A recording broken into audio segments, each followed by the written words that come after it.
That cold October night, Nathan Cole had no idea that pulling a drunk woman from the rain would cost him everything he thought he knew about mercy power and what happens when the people who control your paycheck suddenly see you as human. His boss didn't just remember what he did. She weaponized his kindness in ways that would shake Hartwell Motors to its foundation. But I'm getting ahead of myself. Before I tell you how one good deed destroyed the line between compassion and catastrophe, hit that subscribe button. Drop a comment telling me what city you're watching from, so I can see how far this story travels and stay until the very end. Because what Vanessa Hart did next, nobody saw coming. She was going to die, and I couldn't let her die. That's what Nathan Cole told himself 3 seconds before he yanked the steering wheel hard right, his 10-year-old son Oliver jerking awake in the back seat as the tires screamed against wet asphalt. The headlights caught her just in time. A woman in a pencil skirt and heels stumbling into traffic like she'd forgotten how bodies work, rain plastering dark hair against her face. The semi behind them laid on its horn. Nathan was already out of the car, already running. "Dad, what are you doing?" He didn't answer. His hands found her shoulders just as her knees buckled. She smelled like whiskey and money, and when she looked up, mascara running black down her cheeks, Nathan's stomach dropped. Vanessa Hart, his boss, the woman who'd ripped into him that morning for being late, who'd told him his work was sloppy, his future questionable, his job hanging by a thread. "You," she slurred. "You're the garage guy." "Ma'am, you need to get out of the road." She laughed, high, broken. "Ma'am, even now you call me ma'am." The truck driver was out now yelling. Nathan could see more headlights coming. "Oliver, open the back door." His son obeyed. Nathan half-carried, half-dragged Vanessa toward their beat-up Honda. Getting her into the back seat was like wrestling a rag doll. She was mumbling something about fathers and failure and cold, none of it making sense. "Is she okay?" Oliver's voice cracked. "She will be." Nathan stripped off his jacket, the only decent one he owned, and tucked it around her. She was shivering now, lips going blue. "Seatbelt on, buddy." The truck driver was still yelling, but Nathan was already pulling away. Vanessa curled in the back, clutching his jacket like a lifeline. In the rearview mirror, Oliver stared at his boss with wide eyes. "Dad, that's your boss, the mean lady." Nathan's hands tightened on the wheel. "She's not mean, Oliver. She made you cry last week." "I wasn't crying." "Your eyes were red when you picked me up." "Smart kid. Too smart." Nathan didn't respond, just kept driving, windshield wipers beating trouble, trouble, trouble. He should take her to a hospital. Should call someone from the company. Should do anything except drive his drunk boss across town while his second shift started in 45 minutes. "Where does she live?" "Good question." Nathan pulled over, reached carefully into Vanessa's purse. Tried not to think about all the ways this could go wrong. Her wallet held 3 credit cards, $200 in cash, and a license with an address in Harbor Heights. Of course. The waterfront condos where parking spaces cost more than Nathan made in 6 months. 20 minutes later, he pulled up to a building that screamed money. Doorman, marble lobby. The kind of place that made you feel poor just looking at it. And standing under the awning smoking a cigarette was Greg Chen from accounting. Nathan's blood went cold. Greg's eyes went wide, then narrow. Then he pulled out his phone. "Stay here," Nathan told Oliver. "Lock the doors." "But Dad..." "Lock them." Nathan got Vanessa out of the car. She was conscious enough to mumble her apartment number, unconscious enough that he basically had to carry her. Greg was still there, phone up, definitely filming or taking pictures or both. "Cole, that you..." Nathan didn't answer, just kept moving. "That's Ms. Hart." "Nathan, what the hell are you..." She needed help. "I bet she did." Greg's smile was ugly. "This is going to be interesting." Nathan's jaw clenched, but he kept walking. The doorman watched with barely concealed judgment. The elevator ride up was torture. Vanessa's head against his chest, his heart hammering because this was his boss, His boss who could fire him with one word, and he was currently holding her, while some jackass from accounting was probably already texting half the company. Apartment 2847. He got the door open with her keys, got her to the couch, made sure she was on her side. Everything white and expensive and cold. He found a blanket, laid it over her. Set water and aspirin on the table. On the coffee table sat a photo. Vanessa younger smiling next to an older man, both of them happy in a way that seemed impossible now. "I'm sorry," she mumbled, eyes still closed. "I'm so sorry, Dad." She wasn't talking to him. Nathan left, locked the door with her spare key, slipped it back in her purse. Outside, Greg was gone, but Nathan knew the damage was done. He got back in the car, where Oliver was pressed against the window, face pale. "Is she gonna be okay?" "Yeah, buddy, she's fine." Why was she like that? How do you explain to a 10-year-old that adults break sometimes? That the people who seem strongest are held together with nothing but pride and pressure? Sometimes grown-ups have bad days. Worse than when Mom left. The question hit like a punch. Nathan kept his eyes on the road. Different kind of bad, Oliver. His phone buzzed. Text from his warehouse manager. "Where are you?" Then another text. Unknown number. A photo. Nathan driving. Vanessa in the back seat. The message, "Interesting night." His hands shook. He deleted it, kept driving. "You're a good person, Dad," Oliver said quietly. Nathan's throat was tight. "I'm just trying, buddy." Most people would have kept driving. Yeah, well, most people aren't us. They got home to their tiny rental where the heat didn't work right, and the roof leaked when it rained hard. Nathan carried Oliver inside, both of them exhausted.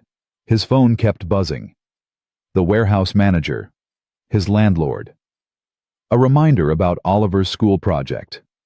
Normal life pressing in, while Nathan's brain kept circling back to Vanessa Hart on that couch looking lost in her $1 million apartment. And Greg Chen with his phone out. He was 2 hours late to his warehouse shift. His manager wrote him up. Didn't care about storms or emergencies or anything except Nathan Cole, unreliable, as always failing to show up on time. Nathan took it. One more mark in his file. Then he worked until 2 in the morning unloading trucks, shoulders screaming, mind numb. When he finally got home, Oliver was asleep on the couch, school books scattered around him. Nathan carried his son to bed, kissed his forehead, collapsed into his own bed without undressing. His jacket was still with Vanessa. The good one, the only one without holes. Of course it was. He closed his eyes and told himself tomorrow everything would go back to normal. She'd pretend it never happened. People like Vanessa Hart always did. They didn't like being seen as weak. She'd probably avoid him for weeks, then fire him quietly. Erase the embarrassment of owing someone like Nathan Cole anything at all. That's what experience taught him. He was wrong. He was so spectacularly, dangerously wrong. The next morning, Nathan woke to Oliver shaking his shoulder, panic in his voice. Dad, we overslept. I'm gonna be late." The clock read 7:52. School started at 8:15. Hartwell Motors at 8:30. Nathan's shift at 8:00. Crap. That's a quarter. They had a swear jar. Oliver's idea. Saving for a bike. Nathan shoved himself out of bed, body protesting. No breakfast. Grab a granola bar. Move. They moved. Nathan in yesterday's clothes. Oliver in whatever was clean. Both racing time and losing. Nathan dropped Oliver at school at 8:19, watched him sprint inside, then drove to Hartwell knowing he was late again. Another write-up. Another step closer to being let go. He pulled into the employee lot at 8:23, parked, ran. Through the side entrance past the showroom toward the garage where he spent his days fixing cars for people who'd never worked 2 jobs to keep their kids fed. Marcus, his supervisor, was waiting by the time clock. Cole, second day. You trying to get fired? I'm sorry, Save it. Main office wants you. 9th floor. Now. Nathan's stomach dropped. Ninth floor. Executive Suites. Vanessa Hart's corner office. This was it. She was firing him herself. He took the elevator up each floor, a countdown to unemployment. His reflection showed exactly what he was: tired man in wrinkled clothes, stubble on his jaw, grease under his fingernails. Not the kind of person who belonged on the ninth floor. The elevator doors opened. A receptionist looked up. "Nathan Cole." "Yes." "Go right in. She's expecting you." Expecting him. Like she'd planned this. Nathan walked toward the glass office at the end of the hall. Through the transparent walls, he could see her. Vanessa Hart behind her massive desk. Perfect suit, perfect hair, perfect armor back in place. He knocked. "Come in." Her voice was steady, controlled, giving nothing away. Nathan stepped inside. "Close the door, please." He did. They stood there, executive and employee. The silence stretched. "Sit down, Nathan." He sat. The chair probably cost more than his rent. Vanessa looked at him, really looked. Not as an employee number, not as a name on a schedule, as a person. For the first time in 2 years she saw him. It was unsettling. "I remember everything from last night," she said. Nathan's carefully prepared speech died. "You pulled me out of traffic, drove me home, made sure I was safe. You could have left me there. Most people would have. You needed help. I fired someone last month for being 10 minutes late." She paused. "Do you know that—" Nathan didn't know what to say. "I've spent 15 years building walls, being hard, being untouchable, being the kind of leader people respect through fear because I thought that was strength." Something flickered in her eyes. Real. Raw. "Last night I stood in the rain trying to work up the courage to walk into traffic on purpose. You stopped me." The air left Nathan's lungs. "Ma'am?" "Don't, let me finish." She held up a hand. "I looked up your file this morning.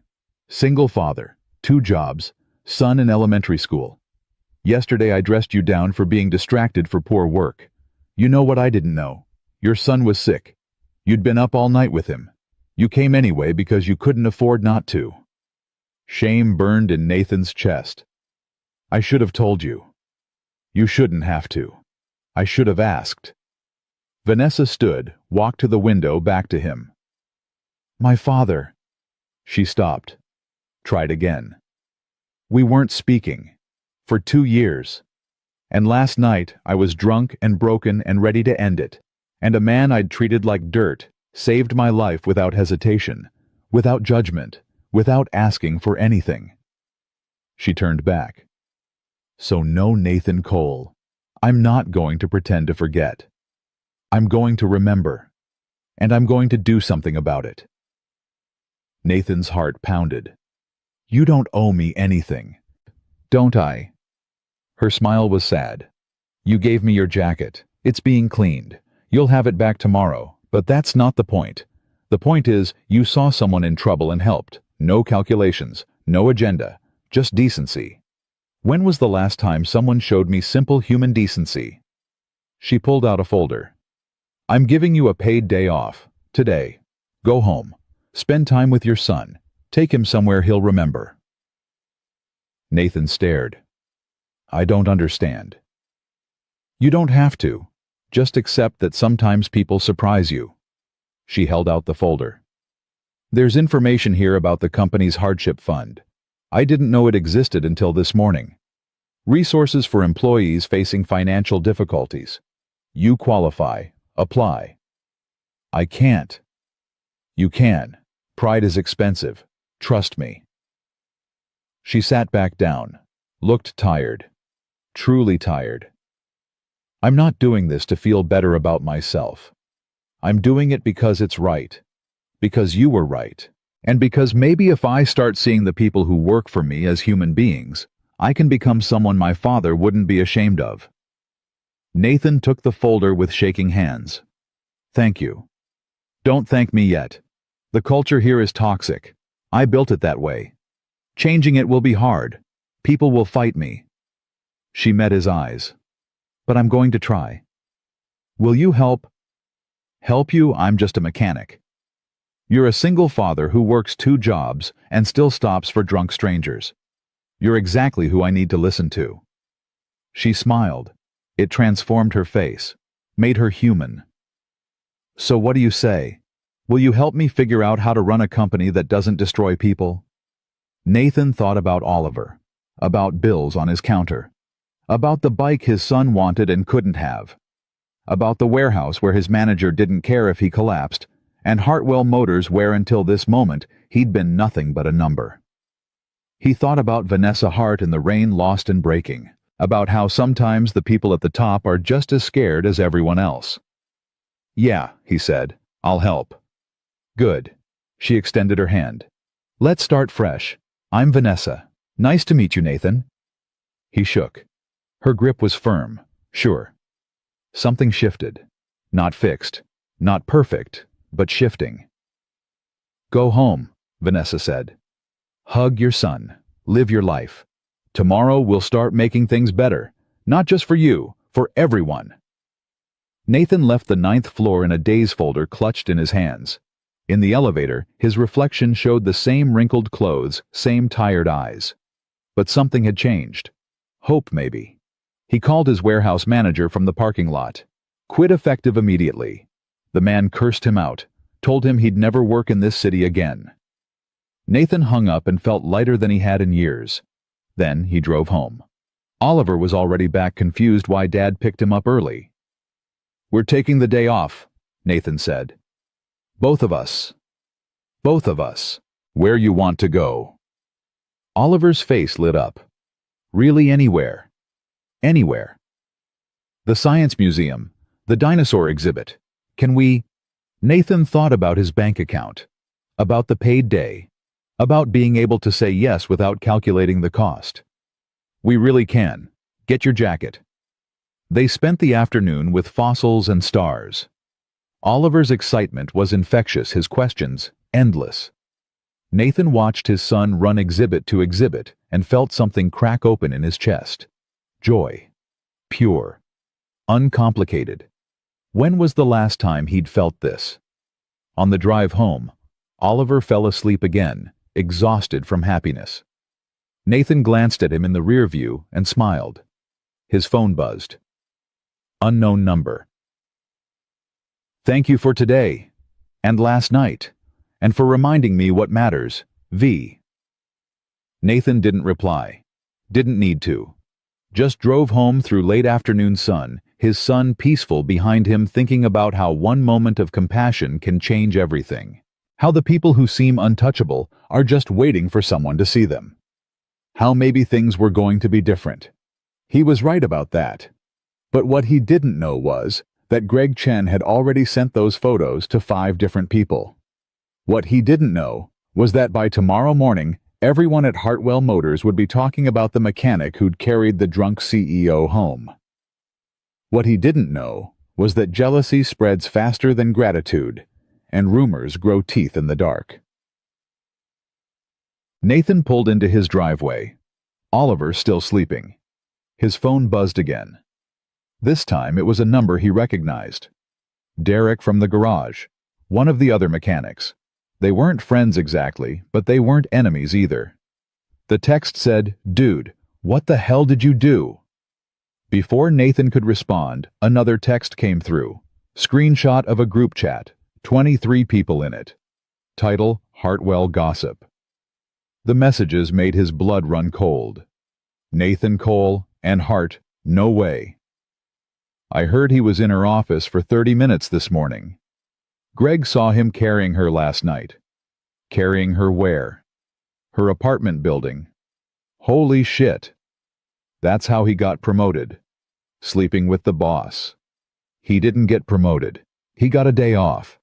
Same thing, special treatment. This is so messed up. Poor guy's wife just left him and now he's screwing the CEO. They're divorced. No, she just left. Took off with some other dude. So he's rebounding with Hart, damn. Nathan's hands shook.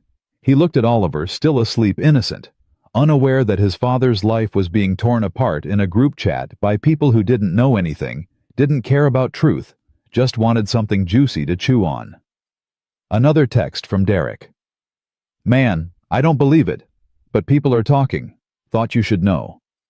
Nathan typed back, "It's not what it looks like." "Never is," came the reply. Then, "But I'd get your story straight before tomorrow. This is spreading fast." Nathan sat in his car in his driveway watching the sun set. Inside his house, the heat didn't work right. The roof leaked. The bills were stacked high. But for one afternoon, he'd been happy. He'd watched his son laugh, and he'd felt hope for the first time in months. And now, this. Another text. This one from Marcus, his supervisor. "Cole, need to see you first thing tomorrow, 7 a.m., my office. This is serious." Nathan closed his eyes, pressed his forehead against the steering wheel. This was what he got for trying to help. This was what he got for being decent. This was what he got for thinking that maybe, just maybe, people could change and things could get better. Oliver stirred in the back seat. "Dad, we home." Nathan opened his eyes, turned around, smiled at his son, even though his world was crumbling. "Yeah, buddy, we're home. Today was the best day ever." "Yeah," Nathan said softly. "Yeah, it was." He helped Oliver out of the car. They went inside. Nathan made dinner, helped with homework, read a story at bedtime. Normal dad things, safe things. While his phone kept buzzing with texts he didn't want to read, messages he didn't want to see, rumors that were growing teeth and claws and coming for everything he'd worked so hard to build. After Oliver was asleep, Nathan sat at his kitchen table, stared at the folder Vanessa had given him. The hardship fund application, the paid day off paperwork, evidence that something good had happened. But all anyone would see was a mechanic getting special treatment from the boss he'd taken home drunk. His phone rang. Unknown number. He almost didn't answer. "Hello?" "Nathan, it's Vanessa." Her voice was tight, controlled, but he could hear the cracks. "I've been getting calls," she said. "About us. About last night. People are talking, saying things that aren't true." "I know." "I'm sorry. I should have thought. I should have realized that showing you kindness would—" She stopped.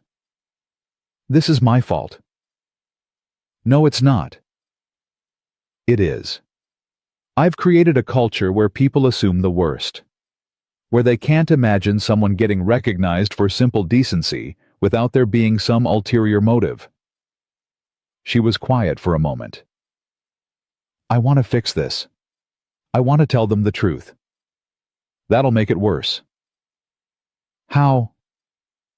"Because the truth sounds worse than the lie. The truth is, you were standing in traffic trying to die, and I stopped you. The truth is, you were broken and drunk, and I took you home. The truth makes you look weak, and me look like I'm taking advantage." Silence on the other end. "So what do we do?" Vanessa asked. Nathan looked at the photo on his fridge. Him and Oliver at the beach last summer. Both of them smiling. Before things got so hard. Before his wife left. Before he started working 2 jobs just to keep them afloat. "I don't know," he said honestly. "But I have a meeting with my supervisor tomorrow at 7 a.m. He said it's serious. I'll be there." "That'll make it worse too." "I don't care. You saved my life, Nathan. The least I can do is save your job." She hung up before he could argue. Nathan sat in his kitchen alone, phone dark in his hand. Outside, the rain had started again. Inside, the heat still didn't work right, and somewhere in the building where he worked, where he'd spent 2 years being invisible and disposable, people were tearing his name apart because he'd stopped to help someone in the rain. He thought about Greg Chen with his ugly smile and his camera phone.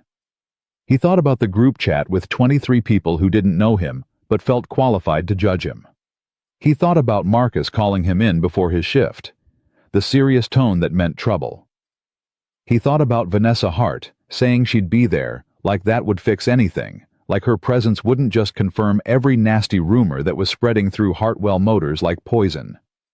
And he thought about Oliver asleep upstairs, who'd said today was the best day ever. Nathan stood up, walked to the sink, splashed cold water on his face. Tomorrow was going to be a war. Tomorrow he'd have to fight for his name, his job, his dignity, all because he'd done what any decent person should do. Tomorrow he'd learn that kindness has a price. And tomorrow, Vanessa Hart would have to decide if changing her company was worth destroying the man who'd reminded her she was human. But tonight, Nathan just stood in his kitchen and let the water drip from his face, and wondered if he'd made the biggest mistake of his life. Outside, the rain fell harder. Inside, his phone kept buzzing, and somewhere in the city, Greg Chen was already planning what to say to HR. The rain hadn't stopped by morning. Nathan stood outside Hartwell Motors at 6:45 a.m., coffee in hand, that had gone cold 20 minutes ago, watching people arrive for their shifts. Some of them looked at him, some of them didn't. But he could feel the weight of their knowledge, the rumors that had grown overnight like mold in dark places. Marcus's office was on the second floor, tucked between supply closets and the break room where Nathan used to eat lunch alone. Now he climbed the stairs with lead in his stomach, each step heavier than the last. Through the window, he could see Marcus at his desk, and next to him, Greg Chen from accounting, looking entirely too pleased with himself. Nathan checked his phone. One text from Vanessa, sent at 6:30 a.m. "On my way. Don't say anything until I get there." He was about to put the phone away when another text came through. This one from Oliver's school. His heart dropped. "Mr. Cole, we need to speak with you about an incident involving Oliver this morning. Please call the office." Nathan's hands shook. He dialed. The secretary answered on the second ring. "Greenwood Elementary. This is Nathan Cole. I got a text about my son." "Oh, Mr. Cole." "Yes." "Hold, please." The hold music was cheerful and completely wrong for the moment. Nathan leaned against the stairwell wall, trying to breathe. "Mr. Cole?" A new voice. Principal Morrison. "I'm afraid there was an altercation this morning. Oliver got into a fight with another student." "Oliver doesn't fight. The other child was saying things. About you. About your employer. Oliver punched him." Nathan closed his eyes. "Is he okay?" "He's upset. The other boy has a bloody nose. We need you to come in." "I can't. I have a meeting. A work thing. Can I come after?" "Mr. Cole, your son punched another student. This is serious. So is my job, which I'm about to lose, which is why kids were saying things about me in the first place." Nathan's voice cracked. "Please, give me 2 hours. I'll be there by 9. A long pause. 9 o'clock. Don't be late." Nathan hung up and pressed his forehead against the cool wall. Oliver had punched someone.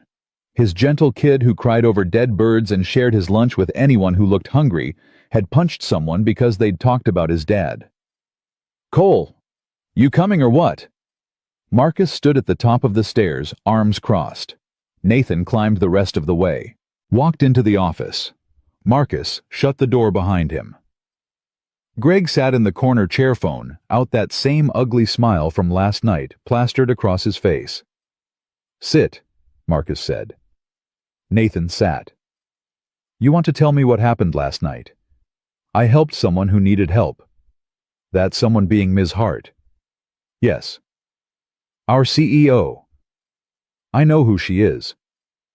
Greg leaned forward. "I saw you carry her into her building. She was drunk. You were alone. That's not helping Cole. That's taking advantage." Nathan's jaw clenched. "I drove her home safely and left. That's it." "That's not what it looked like." "I don't care what it looked like. That's what happened." Marcus rubbed his temples. "Look, Nathan, I don't want to believe you'd do something stupid, but you got special treatment yesterday. Day off, private meeting. People are talking." "Let them talk." "It's not that simple. We have policies, fraternization, harassment. If there's something inappropriate happening between you and Ms. Hart, I need to know. There's nothing inappropriate. Then why were you in her apartment? I wasn't in her apartment. I got her inside safely and left. Greg laughed. Come on, man. Nobody's buying that. You expect us to believe you had the CEO of this company drunk in your car and you just dropped her off. Out of the goodness of your heart. Yeah, that's exactly what I expect you to believe. Then you're dumber than you look. Nathan stood up, fast chair scraping. Say that again. Boys. Marcus stood, 2 hands up. Everyone calm down. I'm not sitting here listening to this.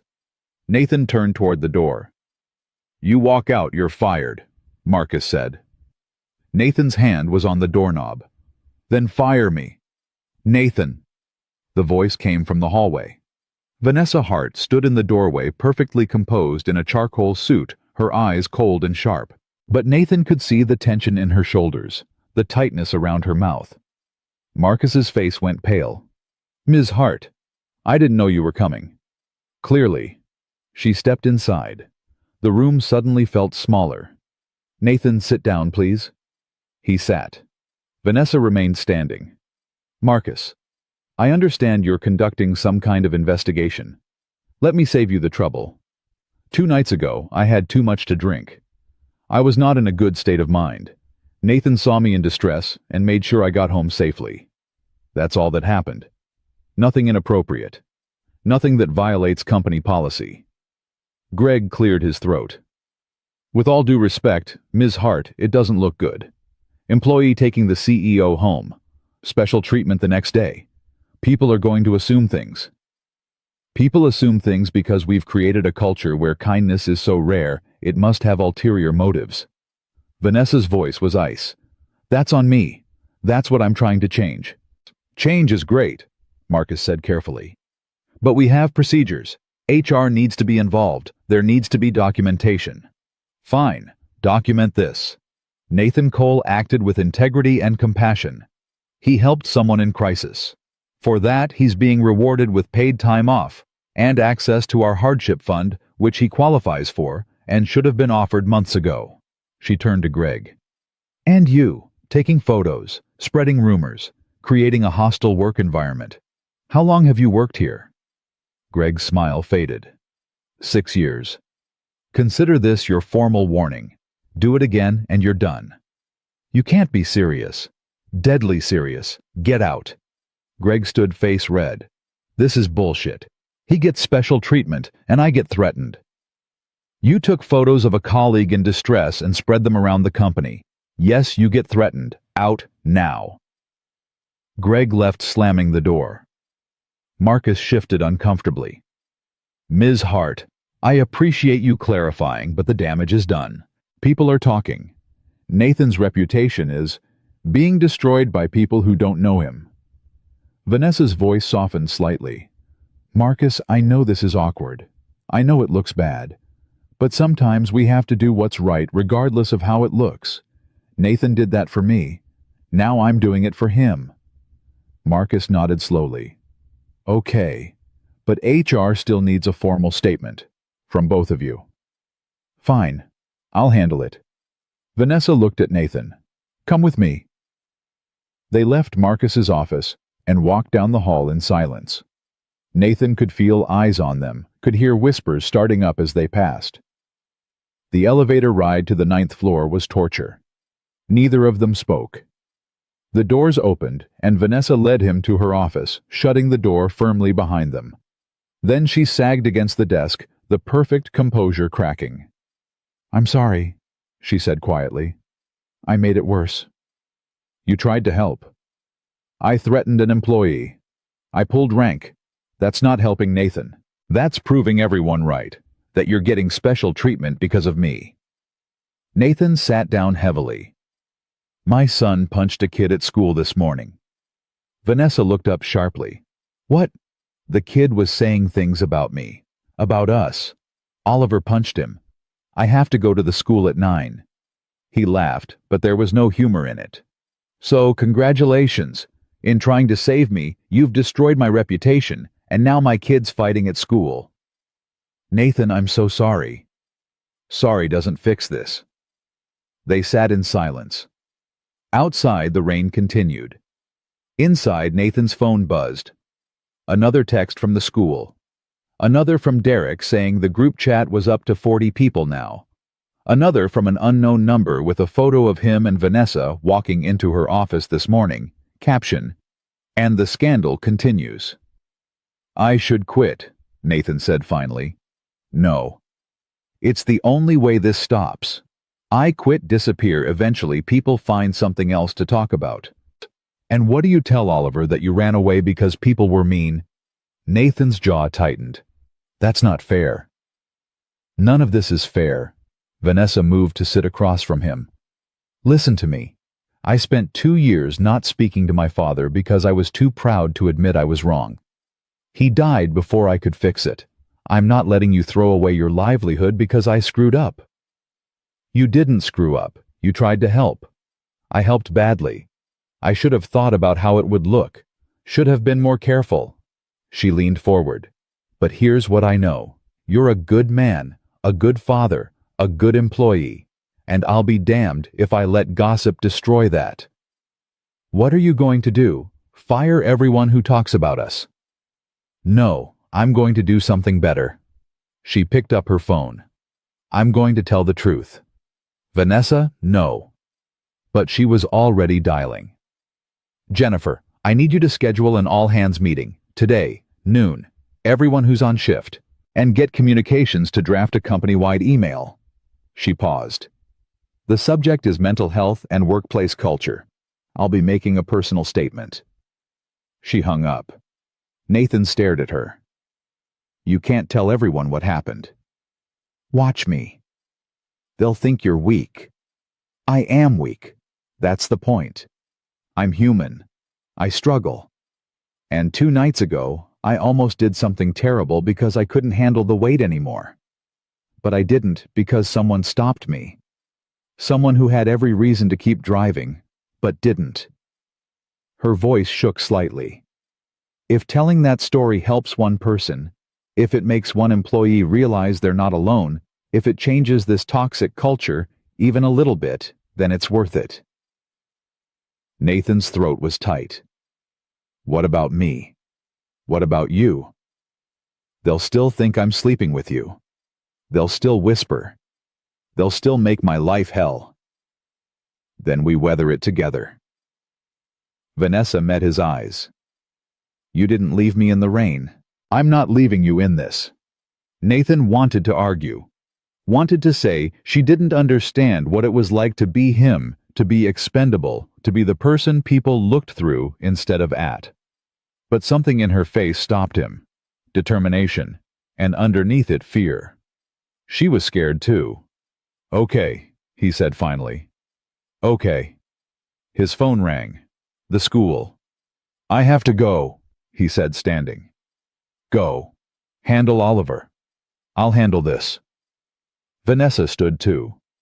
Nathan, thank you for last night, for not giving up on me. I won't give up on you either. He nodded and left, taking the elevator down, while his heart hammered against his ribs. In the parking lot, the rain had finally stopped. Weak sunlight broke through clouds. Nathan drove to Greenwood Elementary with his hands tight on the wheel, practicing what he'd say to Oliver, to the principal, to anyone who asked why his 10-year-old son had resorted to violence. Principal Morrison's office smelled like old books and disappointment. Oliver sat in a chair outside, head down, hands folded in his lap. When he saw Nathan, his face crumpled. I'm sorry, Dad. Nathan knelt in front of him. What happened, buddy? Tyler said you were sleeping with your boss. He said that's why Mom left. He said you're a bad person who does bad things. Oliver's voice shook. So I hit him. I hit him hard. Oh, Oliver. I know I shouldn't have. I know it was wrong. But he was lying about you, and I got so mad, and I just... Tears spilled over. I'm sorry.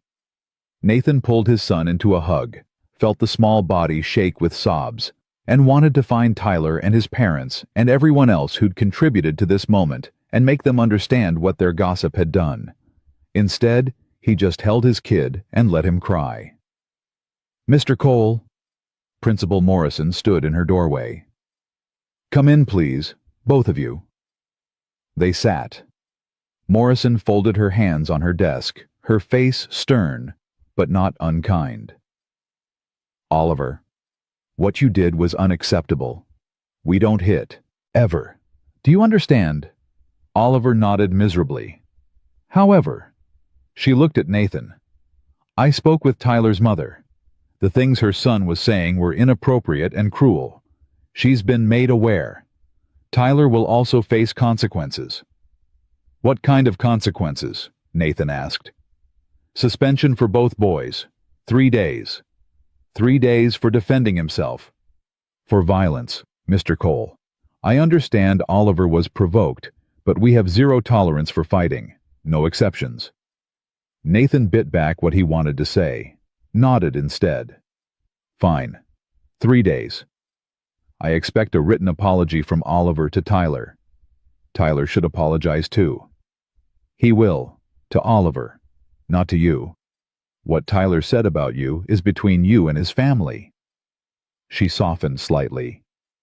"Mr. Cole, I know this is difficult. Children repeat what they hear at home. Parents talk. Sometimes they talk about things they shouldn't. But we can't have students settling disputes with their fists. Even when someone's attacking their parent? Even then." They left the office. In the car, Oliver was quiet for a long time. Finally he said, "Are you sleeping with your boss?" Nathan nearly drove off the road. "What no?" "Oliver, no." "Who told you that?" "Tyler. And some other kids. They said their parents saw pictures." "Your boss is a woman I work for. That's all. Nothing else." "Then why are people saying things? How do you explain adult cruelty to a child? How do you say that people are bored and mean and will destroy reputations for entertainment?" "Because I helped her when she was having a bad night. And some people can't imagine helping someone without wanting something in return, so they made up stories." "That's stupid."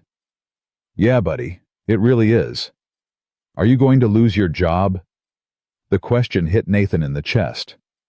"I don't know." "If you lose your job, do we have to move?" "I don't know that either." Oliver was quiet again. "Then, I'm sorry I hit Tyler." "I know. But I'm not sorry for why I did it." Nathan glanced at his son, saw the stubborn set of his jaw, the fierce loyalty in his young eyes. Pride mixed with worry in his chest.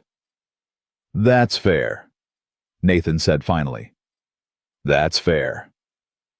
They got home and Nathan made lunch neither of them was hungry for. His phone kept buzzing. Texts from work. From Vanessa, saying the meeting was set. From Derek, saying people were placing bets on whether Nathan would be fired. From unknown numbers, with more photos, more speculation, more cruelty. At 11:30, Nathan's phone rang. Vanessa. "The meeting's in 30 minutes. You should be here." "I can't leave Oliver alone." "Bring him. There's a break room on the 8th floor. He can wait there." Vanessa. "Nathan. I'm about to tell 300 people that I almost killed myself, and you saved my life. The least you can do is be there." She hung up. Nathan looked at Oliver on the couch playing a game on his tablet still in his school clothes. "Buddy, we need to go back to my work for a bit." Oliver looked up. "Do I have to?" "Yeah, but you can stay in a quiet room. Won't be long." They drove back to Hartwell Motors. The parking lot was fuller now, the day shift in full swing. Nathan took Oliver to the 8th floor, found the break room Vanessa mentioned. It was empty except for vending machines and uncomfortable chairs. "Stay here. I'll be back soon." "Where are you going?" "To a meeting. About you. About a lot of things." Nathan knelt down. "Oliver, whatever happens, whatever people say, you need to know I didn't do anything wrong. Okay? I helped someone. That's all. And I'd do it again." Oliver nodded. "Okay, Dad." Nathan left him there with a bag of chips from the vending machine and headed to the main floor where the all-hands meetings were held. The large conference room was already packed. People stood along the walls. Voices buzzed with speculation. When Nathan walked in, the room went quiet. He felt every eye on him. Heard whispers start up. Saw Greg Chen in the back row, arms crossed, smirking. Saw Marcus near the front, looking uncomfortable. Saw a dozen other faces he worked with, people he'd shared break rooms and small talk with, all of them looking at him now like he was something foreign and suspect. Nathan found a spot against the side wall. Tried to make himself small. Tried to disappear. Then Vanessa walked in, and the room went silent. She moved to the front, no podium, no notes. Just her standing there, in her perfect suit, with her perfect armor. But Nathan could see the cracks now. Could see the woman underneath, who'd been broken in the rain. "Thank you all for coming," Vanessa said. Her voice was steady, but not cold. Human, not corporate. "I'm not going to waste your time. You've all heard rumors about me and one of our employees, Nathan Cole. I'm here to tell you the truth." The room held its breath. 2 nights ago, I stood in the middle of the road in a rainstorm trying to work up the courage to step in front of a truck. I was drunk. I was grieving, and I wanted to die. Someone gasped. Vanessa didn't flinch. Nathan Cole was driving home with his son. He could have kept driving. Most people would have, but he didn't. He stopped. He pulled me out of traffic. He made sure I got home safe. He saved my life without asking for anything in return. The room was absolutely silent now. Yesterday, I called him into my office to thank him, to apologize for how I've treated him and every other employee in this company, to tell him that I'm tired of running this place through fear and intimidation, that I want to do better. Her voice cracked slightly. And what happened? Rumors, photos, assumptions that a man showing compassion must have ulterior motives, that a woman showing gratitude must be sleeping with him. She looked around the room, making eye contact with people, letting them see her. "My father died 3 months ago. We weren't speaking. I was so busy building this company, being tough, being untouchable, that I forgot to be his daughter. And now he's gone and I can't fix it." Tears shone in her eyes but didn't fall. So when Nathan Cole reminded me that people matter more than pride, more than power, more than any of this, I decided to change, to be better, to create a workplace where compassion isn't punished. She paused. But I handled it badly. I gave Nathan special treatment without thinking about how it would look. I put him in an impossible position. And now his reputation is being destroyed. His son is fighting at school and he's considering quitting because of my mistakes. Nathan's chest was tight. "So here's what's going to happen. I'm starting a new program. Mental health support, hardship assistance, real work-life balance.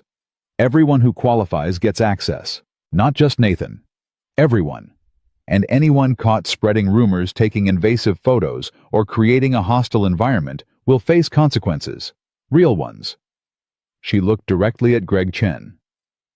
"We're going to be better. All of us. Starting now. Starting with me." She turned to Nathan. "And if anyone has a problem with that, you can take it up with me directly. Not through gossip, not through group chats. To my face." The room was so quiet, Nathan could hear his own heartbeat. Then someone in the back started clapping. Slowly at first. Then another person joined. Then another. Within seconds, half the room was applauding. Not everyone. Greg sat with his arms crossed, face red. Marcus looked conflicted. But enough people. Enough to matter. Vanessa's shoulders dropped slightly, tension releasing. "Thank you," she said quietly. "Now get back to work. We have cars to build." People filed out. Some approached. Nathan mumbled apologies, offered awkward support. Others avoided his eyes. Greg left without a word. Eventually the room emptied except for Nathan and Vanessa. "Well," she said, "that happened." "You didn't have to do that." "Yes, I did." She turned to him. "How's Oliver?" "Suspended for 3 days, for punching a kid who called me a bad person." Vanessa closed her eyes. I'm so sorry. Stop apologizing. You're trying to fix this. By making it worse first, apparently. She managed a small smile. But maybe now it gets better. Maybe. Nathan's phone buzzed. Text from Oliver. Dad, how much longer? I should go. Nathan. Vanessa stopped him. Whatever happens next, whatever people say, you're not alone in this. Okay? He nodded. Couldn't quite speak around the lump in his throat. They walked out together down the hall where people stared into the elevator, where silence felt heavy. On the 8th floor, Nathan collected Oliver, who looked up with worried eyes. Everything okay? Yeah, buddy. Everything's okay. They drove home through afternoon traffic. Nathan's phone buzzed continuously. Some messages supportive, some still cruel, but fewer of the cruel ones now. Maybe Vanessa's speech had helped. Maybe people were thinking twice. Or maybe they were just better at hiding their cruelty. At home, Nathan helped Oliver with homework, made dinner, tried to create normalcy in a world that had tilted sideways. After Oliver went to bed, Nathan sat at his kitchen table and finally let himself feel it all. The fear, the anger, the exhaustion, the strange unexpected gratitude that Vanessa Hart had stood in front of 300 people and made herself vulnerable to protect him. His phone rang one more time. Vanessa. How are you holding up? Been better? Been worse? The email went out. Company-wide policy changes, mental health resources, anti-gossip enforcement. It's official now. Will it actually change anything? I don't know, but I'm going to try. We're going to try. She paused. Nathan, I know this has been hell, but thank you for not giving up, for being exactly who you are. Who am I? Someone who does the right thing even when it costs you everything. That's rare, that's valuable, that's what I need to learn. They talked for a few more minutes about nothing important, just two people who'd been through something difficult together trying to find their footing. When they hung up, Nathan felt lighter somehow. Not fixed, not perfect, but lighter. He checked on Oliver one more time, found his son sleeping peacefully, one arm around his stuffed dinosaur. Nathan kissed his forehead and whispered, We're going to be okay, buddy. I promise. Outside, the stars were finally visible through breaking clouds. Inside, Nathan's phone was finally quiet. And somewhere in the city, in her expensive apartment, Vanessa Hart sat alone and thought about second chances and whether she deserved one. Tomorrow would bring new challenges, new rumors, new tests. But tonight, for the first time in days, Nathan Cole let himself hope that maybe Vanessa was right. Maybe they could weather this together. Maybe compassion could win over cruelty. Maybe. 3 days of Oliver being home suspended, 3 days of Nathan trying to work while feeling eyes on him constantly.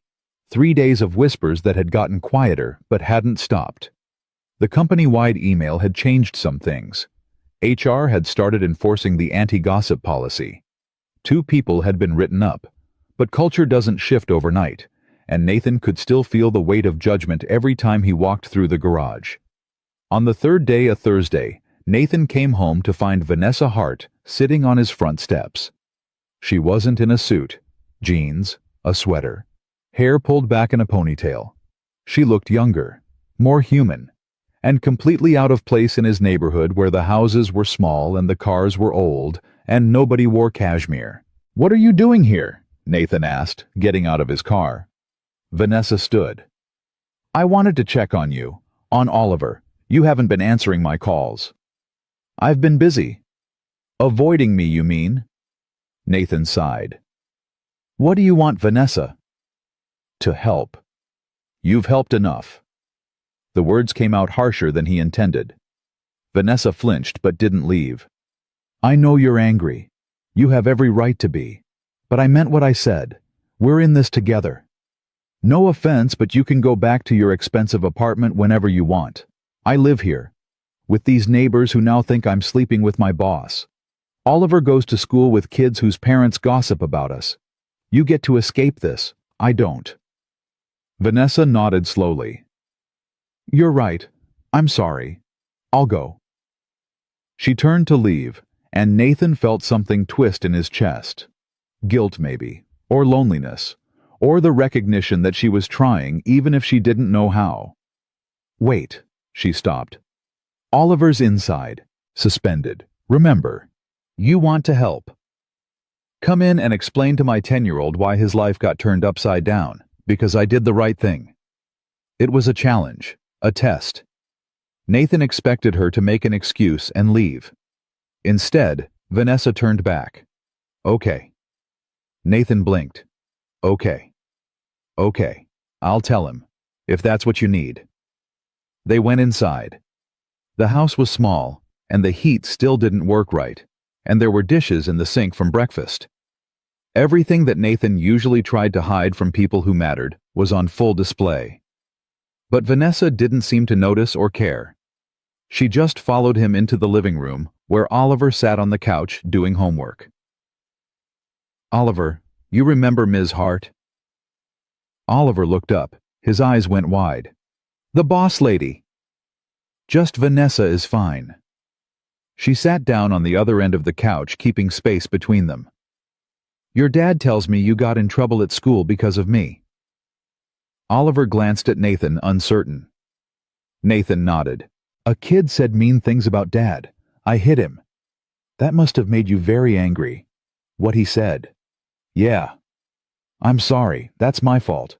I put your dad in a bad position, and other people made assumptions and you paid for it. That's not fair." Oliver shrugged. "Dad says life isn't fair." "Your dad's smart, but that doesn't mean we shouldn't try to make things more fair when we can." Vanessa leaned forward slightly. "I'm trying to fix what I broke. It's going to take time, but I want you to know that your dad is one of the best people I've ever met. What he did for me stopping to help when he didn't have to, that's called character. And I'm going to make sure everyone knows it." Oliver studied her. "Are you really his boss?"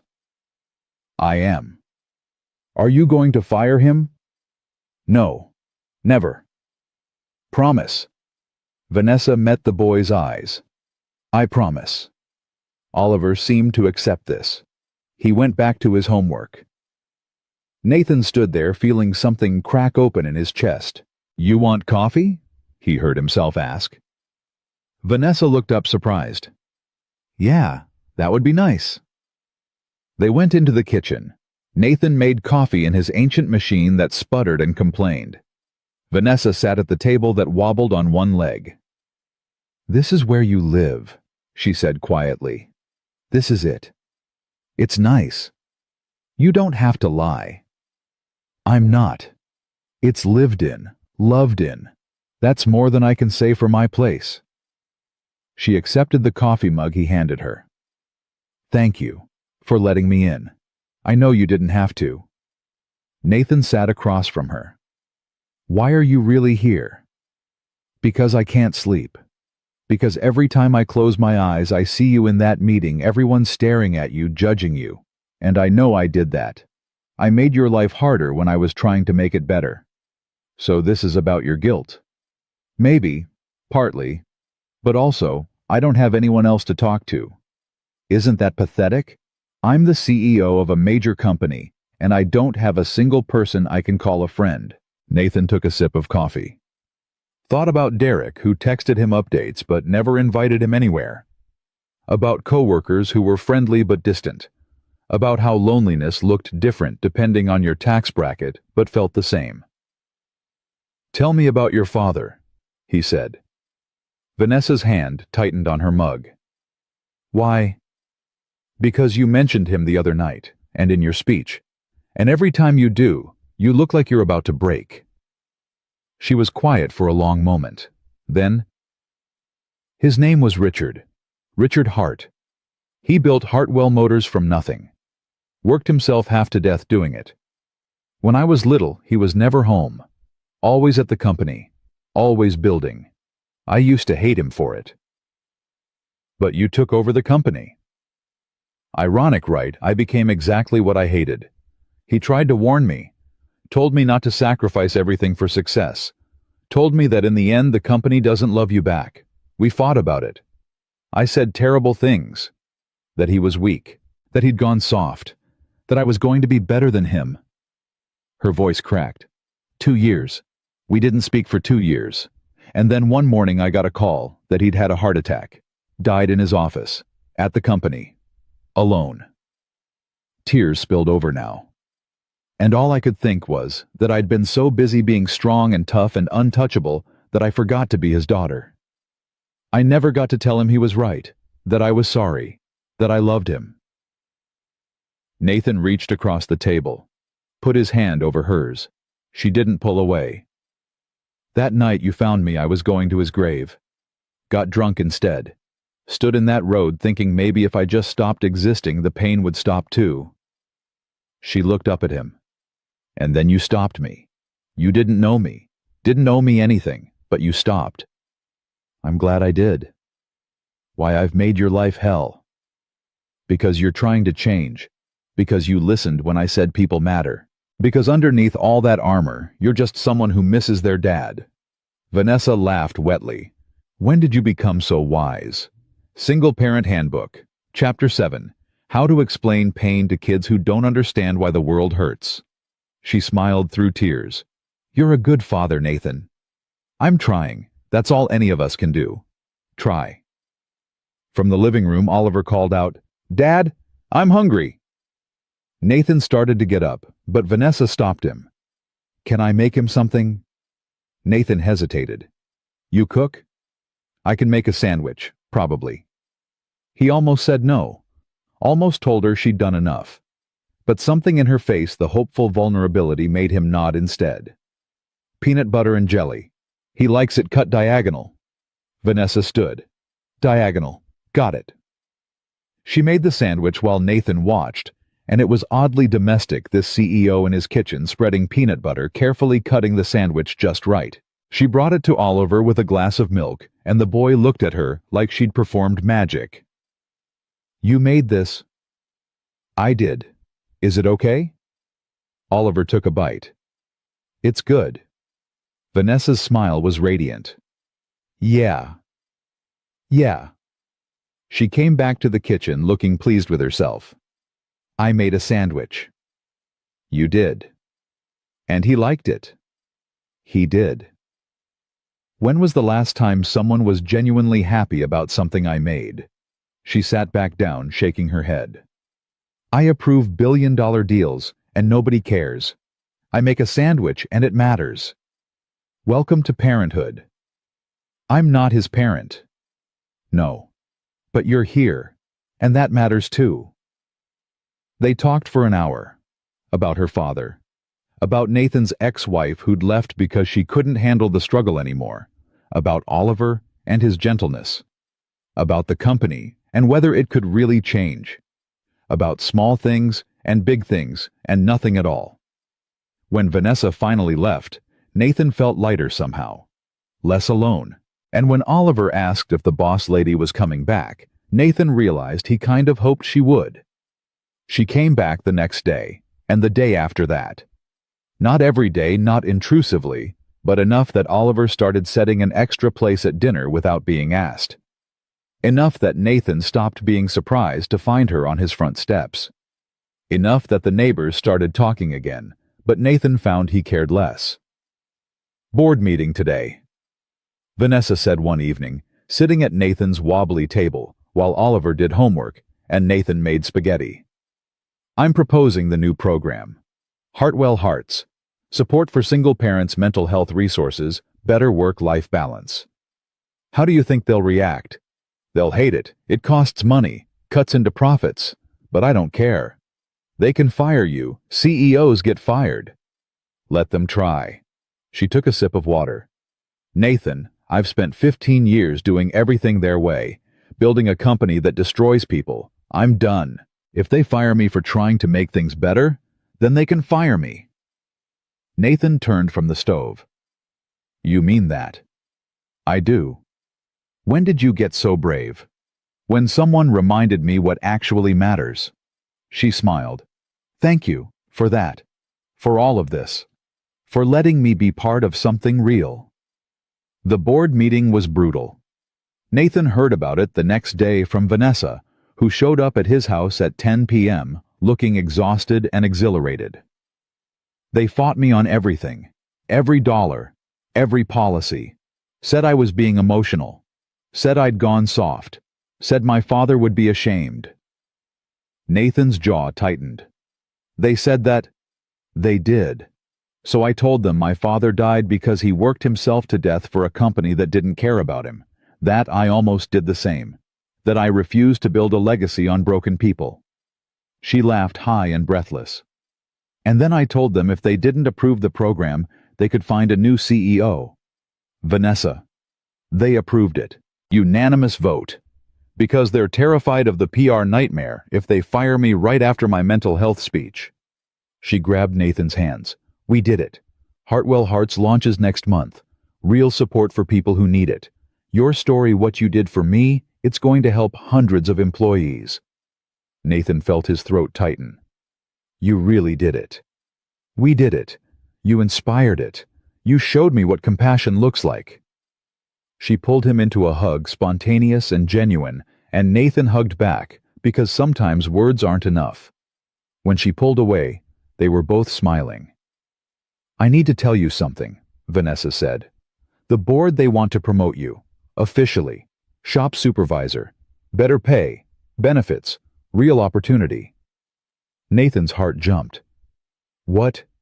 They think it'll look good. Company supporting the little guy. Good optics after everything. She paused. But Nathan, you'd be good at it. You're a natural leader. People respect you. Some people. Others still think I slept my way to consideration. Let them think what they want. You earned this. Do you want it? Did he? Nathan thought about Oliver's bike, about the roof that leaked, about not having to work 2 jobs anymore, about being able to breathe. Yeah, he said. Yeah, I want it. Good. It's yours. They celebrated with leftover spaghetti and cheap wine from Nathan's fridge. Oliver joined them, not understanding what the adults were celebrating, but happy because they were happy. And for the first time since that rainy night, Nathan let himself believe that maybe things were actually going to be okay. The promotion came through the following week. Shop supervisor. 40% pay increase. Real benefits. His own office small, but his. Nathan cleaned out his locker in the garage and moved upstairs, and if some people whispered about favoritism enough, others congratulated him that it balanced out. Derek shook his hand. Told you, man. You're one of the good ones. Marcus was professional. Congratulations, Cole. You've earned it. Even Greg Chen, still bitter but subdued after Vanessa's warning, managed a curt nod. Nathan's first act as supervisor was to approve time off for a mechanic whose daughter was sick. His second was to order better equipment for the shop. His third was to actually talk to the people working under him, learn their names, their situations, their struggles. You're really doing it, Marcus said one day, watching Nathan chat with a young mechanic about childcare options, changing things. Trying to. It's what someone taught me. That someone kept visiting, not every day, but regularly. Vanessa and Oliver had developed their own relationship. She helped with homework, taught him about business in terms a 10-year-old could understand, brought books about dinosaurs because Oliver loved them. And slowly, carefully, she became something like family. Is Vanessa your girlfriend? Oliver asked one night after she'd left. Nathan nearly choked on his water. What? No. Why would you think that? She's here a lot. She smiles at you weird. You smile at her weird. We're friends, buddy. Mom and Dad were friends before they were married. That's different. How? Nathan didn't have a good answer. Because the truth was, he didn't know what they were. Friends, yes, but also more than that. Something undefined and complicated and terrifying. Because Vanessa Hart was still his boss, still lived in a different world, still shouldn't be making sandwiches in his kitchen and laughing at his bad jokes and looking at him like he was someone worth knowing. It's complicated, Oliver. That's what adults say when they don't want to explain. You're too smart for your own good, you know that. Oliver grinned. That's what Mom used to say. The mention of his ex-wife stung less now. Time was doing its work. Or maybe it was having something else to focus on. Someone else. Hartwell Hearts launched in November, a full program with resources, support groups, financial assistance, flexible scheduling. Within the first week, 23 employees applied. Within the first month, 67. Success stories started coming in. A single mother able to afford childcare, a widower getting mental health support, a young employee able to finish college while working. "It's working," Vanessa told Nathan at his house one evening. Oliver was already asleep. They sat on the couch with coffee, the comfortable silence of people who'd spent enough time together to not need constant conversation. "People are using the program. Lives are changing. Because of you." "Because of us?" "No, because of you. I wrote the check. You wrote the blueprint." She turned to face him. "Nathan, I need to tell you something." His heart rate picked up. "Okay." "The board wants to expand Hartwell Hearts nationally. Every branch. Full rollout. It's going to be huge." "That's amazing." "It is. But it means I'll be traveling. A lot. Meetings. Presentations. Convincing other branches to adopt the program." She paused. "I'll be gone for weeks at a time. And I realize something. I don't want to be." "Why not?" "Because I've gotten used to this. To you and Oliver. To having dinner at a wobbly table. To making sandwiches and helping with homework and feeling like I'm part of something that matters." Her voice was soft. "I've gotten used to having a family again." Nathan's throat was tight. "Vanessa, I'm not asking for anything. I know this is complicated. I know I'm your boss. I know we come from different worlds. But I needed you to know that this, whatever this is, it matters to me." Nathan set down his coffee, thought about careful boundaries and professional distance, and all the reasons this was a bad idea. Then he thought about Vanessa crying at his kitchen table, about her face when Oliver said her sandwich was good, about how she'd stood in front of 300 people and made herself vulnerable to protect him. "It matters to me too," he said quietly. They sat there, the space between them charged with possibility and fear. Nathan wanted to reach for her hand, wanted to close the distance, wanted to say all the things building in his chest. But the moment felt fragile, like speaking would shatter it. "I should go," Vanessa said finally. "It's late." "Yeah." But neither of them moved. "Nathan." His phone rang, loud and jarring. Nathan grabbed it, ready to ignore the call, then saw the name. Amanda. His ex-wife. He hadn't heard from her in 8 months. "I need to take this." Vanessa nodded and stood. "I'll see myself out." Nathan answered the call as she left, watching her go, already missing her presence. "Hello." "Nathan." "It's Amanda. We need to talk. It's about Oliver." His blood went cold. "What about Oliver?" "I want to see him. Properly. Maybe work out custody arrangement." "You left us. You don't get to just walk back in." "I made a mistake. I've been in therapy. I want to make things right." "After 8 months." "I know I don't deserve it. But he's my son too. Please, Nathan, let me try." Nathan closed his eyes, thought about Oliver asking about his mother, sometimes the sad confusion in his young voice, thought about second chances and whether everyone deserved them, or just the people who'd earned them through suffering. "I'll think about it," he said finally. "But I'm not promising anything. You hurt him. You hurt us." "I know. I'm sorry. Thank you for considering it." She hung up. Nathan sat alone in his living room the evening that had felt so full of possibility, now complicated by his past demanding attention. His phone buzzed again. Text from Vanessa. "Thank you for tonight, for everything. See you tomorrow." Nathan typed back, "Yeah, tomorrow." But tomorrow brought its own complications, because the next morning Nathan got a call from a headhunter. A company in another state. Better pay. Better benefits. Better future for Oliver. The job of his dreams in a place where nobody knew his name, where he could start fresh without rumors or judgment or the complicated feelings he was developing for his boss. The interview is just a formality, the headhunter said. They want you. When can you come out? Nathan looked at the photo on his fridge. Him and Oliver at the Science Museum, both of them smiling. Looked at his kitchen where Vanessa had sat and cried about her father. Looked at his life that had been falling apart weeks ago and was somehow impossibly coming together. I'll need to think about it, Nathan said. Don't think too long. Opportunities like this don't wait. Nathan hung up and stood in his kitchen, torn between the life he'd built and the life he could have. Between staying and leaving. Between safety and possibility. Between the woman who was becoming something important and the clean slate that would solve everything except the loneliness. His phone rang again.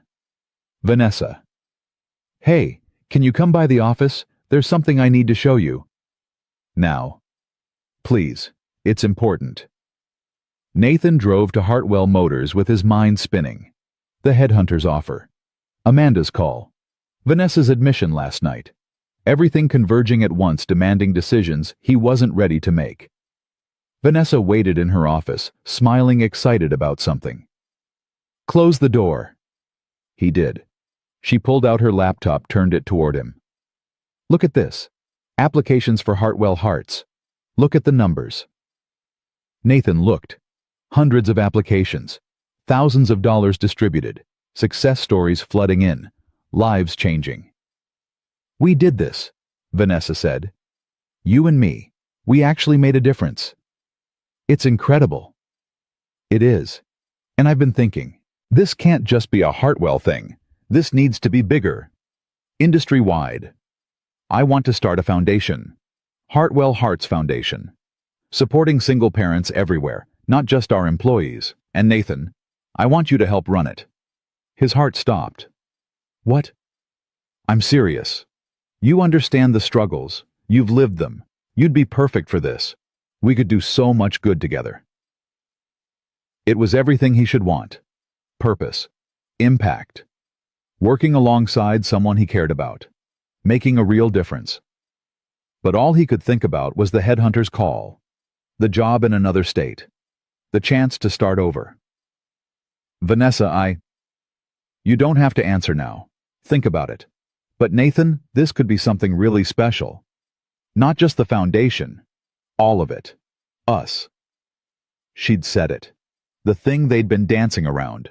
Us. Nathan opened his mouth to respond and his phone rang again. Oliver's school. His stomach dropped. I have to take this. Of course. Mr. Cole. It's Principal Morrison. Oliver's fine, but there's been an incident. Can you come in? Nathan was already moving toward the door. I'm on my way. He drove too fast to Greenwood Elementary, his mind racing. Found Oliver in the principal's office again this time, with tears streaming down his face. What happened? Tyler's mother came to school, started yelling at Oliver about the fight, about you. Security had to escort her out. Principal Morrison looked grave. Mr. Cole, I think it's best if Oliver finishes the year doing remote learning. This situation has become too disruptive. Nathan felt like he'd been punched. You're kicking him out. I'm protecting him and the other students. This has gotten out of hand. Nathan looked at his son, at the fear and confusion in his young eyes, and felt everything he'd been trying to build crumble. Come on, buddy, let's go home. In the car, Oliver cried. I didn't do anything, Dad. She just started yelling at me. I know, buddy. Why does everyone hate us? Nathan didn't have an answer, just drove home with his son crying beside him and his phone full of messages he couldn't face. When they got home, he called Vanessa. I need time to think about everything. Nathan, what's wrong? Oliver's school, they're pulling him out. This isn't stopping. It's not getting better. It's getting worse. We can fix this. I don't know if we can. His voice broke. I don't know if I can keep doing this. Keep fighting. Keep watching my kids suffer because I tried to help someone. Nathan, please. Don't make decisions right now. Just give it time. That's all everyone wants. Time. But how much time does Oliver have to hurt before I'm allowed to protect him? He hung up before she could answer, spent the rest of the day with Oliver trying to comfort his son while his own world spun out of control. The headhunter called again. Nathan didn't answer. Vanessa texted. Nathan didn't respond. That night, after Oliver finally fell asleep, Nathan sat at his kitchen table with 3 paths in front of him. Stay and fight, building something with Vanessa, but risking Oliver's well-being. Take the new job and start fresh, leaving behind everything he'd built. Or give up entirely, retreat into survival mode, stop hoping for better. His phone lit up one more time. Vanessa. Not a text. A voice message. He almost deleted it. Instead, he listened. Nathan, I know you're scared. I know you're tired. I know you want to protect Oliver, and I love that about you. But please don't run. Not yet. Not from this. We can figure it out together. We can make it work. I know we can. Because what we have, what we're building, it's worth fighting for. You're worth fighting for. Call me back. Please. Her voice cracked on the last word. Nathan closed his eyes and let himself feel everything. The fear, the hope, the exhaustion, the possibility, and underneath it all, the terrifying realization that he was falling for Vanessa Hart, and that might be the most complicated, dangerous, beautiful thing he'd ever done. Tomorrow, he'd have to make choices. But tonight, he just sat in his kitchen and wondered if love was supposed to be this hard, or if he was doing everything wrong. Outside, the stars shone indifferent and bright. Inside, Nathan's heart beat uncertain and hopeful. And somewhere across town, Vanessa Hart sat in her apartment holding her phone and praying he'd call back. He didn't call back that night, or the next morning. Nathan spent 48 hours in a fog taking care of Oliver, who was now home all day fielding calls from the headhunter, who was getting impatient and avoiding every message from Vanessa. His phone showed 17 missed calls from her. 32 texts. 3 more voice messages he couldn't bring himself to listen to. On the 3rd day, she showed up at his door again. But this time, she wasn't alone. Amanda stood next to her. Nathan's blood turned to ice.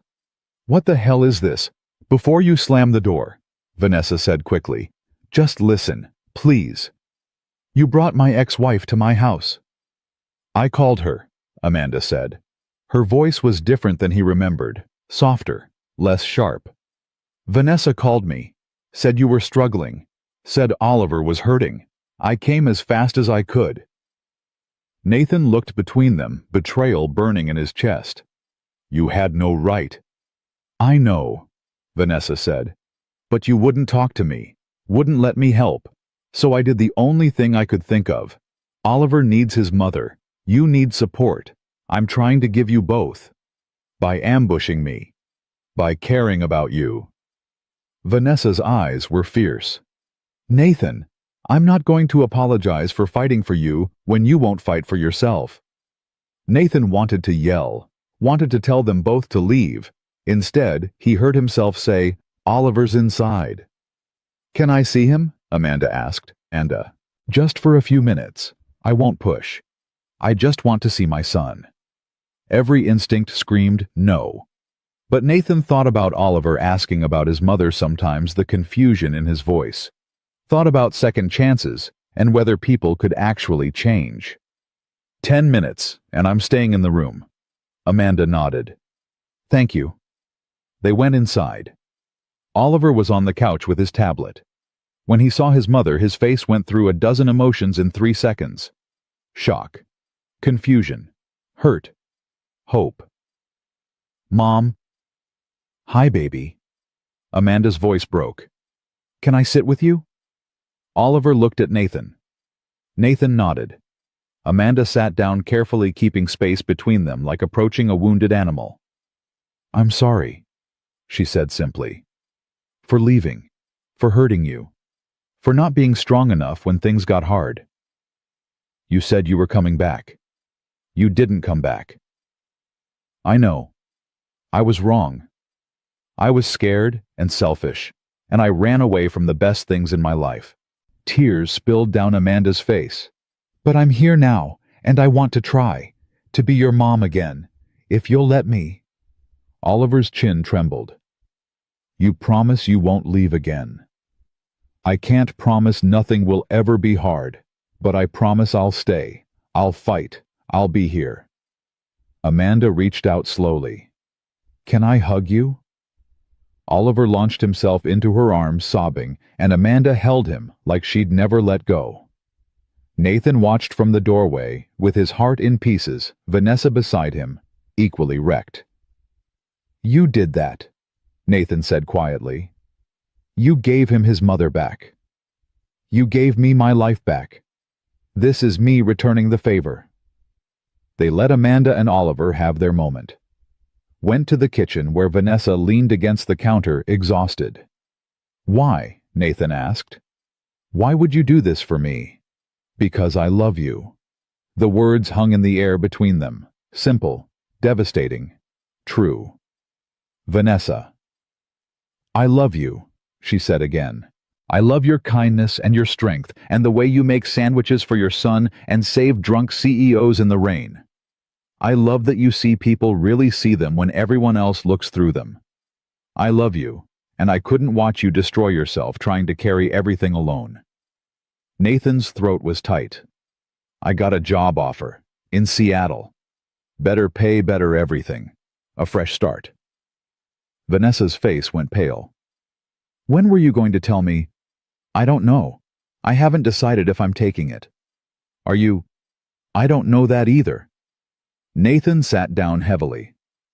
A month ago, my life was falling apart. Now it's coming together, but it's so complicated I can barely breathe. You're my boss. We work together. People already think the worst. And now I'm in love with you too, and I have no idea what to do about any of it. Vanessa crossed to him, knelt in front of his chair, took his hands. So, let's uncomplicate it. I'll quit. What? I'll step down as CEO. Remove the conflict of interest. We can be together without people questioning everything. You can't quit. Hartwell Motors is your life. You're my life now. You and Oliver. This family we're building. That matters more than any company. Her voice was fierce. Nathan, I spent 15 years choosing work over people, choosing success over connection, and it left me standing in the rain wanting to die. I'm not making that choice anymore. The board will never let you just quit. Then they'll fire me. I don't care. I'm done letting fear make my decisions. She squeezed his hands. Stay. Please. Don't run to Seattle. Stay, and let's figure this out together. From the living room they could hear Oliver laughing at something Amanda said. The sound was pure and bright and full of hope. I need to think, Nathan said. I know, I'm not trying to pressure you. I just needed you to know that you have options, that you're not alone, that whatever you decide, I'm here. She stood, kissed his forehead gently, and left him sitting in his kitchen with his world turned inside out. Amanda stayed for 2 hours, talked with Oliver about everything and nothing, made promises Nathan desperately wanted to believe but didn't quite trust yet. Before she left, she pulled Nathan aside. I know you hate me. You should. But I'm getting help. Real help. Therapy. Medication. I'm dealing with what I should have dealt with years ago. Why now? Because I lost everything, and it still wasn't enough to make the pain stop. So I finally admitted I needed help. She looked at Oliver, laughing at something on his tablet. I want to be part of his life again. Slowly. Whatever you're comfortable with. He's been through enough. I know. That's why I'm asking, not demanding. Whatever timeline works for you both, I'll respect it. Nathan wanted to say no, wanted to protect Oliver from more potential hurt, but he also remembered being a kid who'd wanted his own absent father to come back. Remembered the hole that never quite healed. Saturdays, he said finally. You can take him on Saturdays, 4 hours, supervised at first. Thank you. Amanda's relief was palpable. Nathan, I know I don't deserve another chance. Thank you for giving me one anyway. After she left, Oliver was quiet for a long time. Then he said, Is Mom really staying this time? I don't know, buddy. I hope so. Me too. That night, Nathan called the headhunter back. I need more time. Time's running out, Nathan. They want an answer by Friday. Friday then. I'll give you an answer Friday. He hung up and immediately called Vanessa. I listened to your voice messages, all of them. And I need to see you. Can you come over tomorrow? We need to talk, really talk. I'll be there. The next day, Vanessa arrived with coffee and bagels and determination. Oliver was at the Science Museum with Derek, who'd volunteered to give Nathan some space to think. The house felt empty without him. They sat at the wobbly table that had become their place. I've been thinking, Nathan said, about everything. Seattle, the foundation, us, what I want versus what Oliver needs. And I realized I've spent the last year in survival mode. Just trying to make it through each day. I stopped thinking about what I actually wanted because wanting things felt dangerous when I could barely handle what I had. Vanessa listened without interrupting. But then you came into my life. Actually, I came into yours. And suddenly, I'm not just surviving anymore. I'm living. I'm hoping. I'm believing things could be better. And that's terrifying. Why terrifying? Because hope hurts when it gets taken away. Because I've built this whole life around protecting Oliver and myself from more pain, and loving you, being with you, opens us up to so much potential pain. It also opens you up to joy. I know. That's the terrifying part. Nathan took a breath. I'm not taking the Seattle job. Vanessa's face lit up. Nathan. But I need you to not quit. Not yet. Not for me. Why? Because you love that company. Because your father built it and you're making it better. Because Hartwell Hearts is changing lives, and it needs you to keep fighting for it. And because if you quit for me and we don't work out, you'll resent me forever. We'll work out. You don't know that. Yes, I do. Vanessa reached across the table. Nathan, I spent 2 years not speaking to my father because of pride. I'm not wasting another minute on fear. I love you. I want to be with you. I want to be part of Oliver's life. I want this family we're building, and I'll do whatever it takes to make it work. Even if people talk, even if the board has issues, even if it's complicated and messy and hard. Especially then. She stood, moved around the table, pulled him to his feet. I've done easy. Easy left me standing in traffic wanting to die. Hard brought me here, with you. And I'll take hard over easy every single time. Nathan looked at her. This woman who'd been untouchable and perfect, and was now standing in his kitchen choosing him. Choosing complicated, choosing love over convenience. I love you too, he said. I should have said it back earlier. I love you. Vanessa kissed him. Soft at first, then deeper, both of them pouring everything they couldn't say into the contact. When they pulled apart, both were crying. So what now? Nathan asked. Now we figure it out. Together. We tell the board. We deal with the gossip. We make it work. She wiped her eyes. Nathan, I've faced down hostile takeovers and board rebellions and company crises. We can handle this. You make it sound simple. It's not simple, but it's worth it. You're worth it. They spent the rest of the morning planning. How to tell the board about their relationship. How to handle the inevitable gossip. How to make sure Nathan's promotion was based on merit, not favoritism. How to integrate Amanda back into Oliver's life carefully. How to build something real in the middle of all the chaos. When Derek brought Oliver home, the boy took one look at them and grinned. You're together now, like together. Nathan blinked. How did you... You're holding hands, and smiling weird at each other again. I'm 10, not stupid. Vanessa laughed. You okay with this, Oliver? Are you going to be my new mom? I'd like to be part of your life. However that looks, if that's okay with you. Oliver considered this seriously. Okay, but you have to come to my science fair, and help with homework, and make sandwiches sometimes. Deal. And Dad has to be happy. Really happy, not fake happy. Nathan's throat tightened. I'm working on it, buddy. Good, because you were sad a lot before. I like you better when you're not sad. That Friday, Nathan and Vanessa went to the board together. Sat across from 12 executives who controlled both their professional fates. Vanessa spoke first. I'm here to formally disclose a personal relationship with Nathan Cole. We understand the complications this creates. We're prepared to address any concerns you have. The board chair, an older man named Robert, steepled his fingers. This is highly irregular. I know.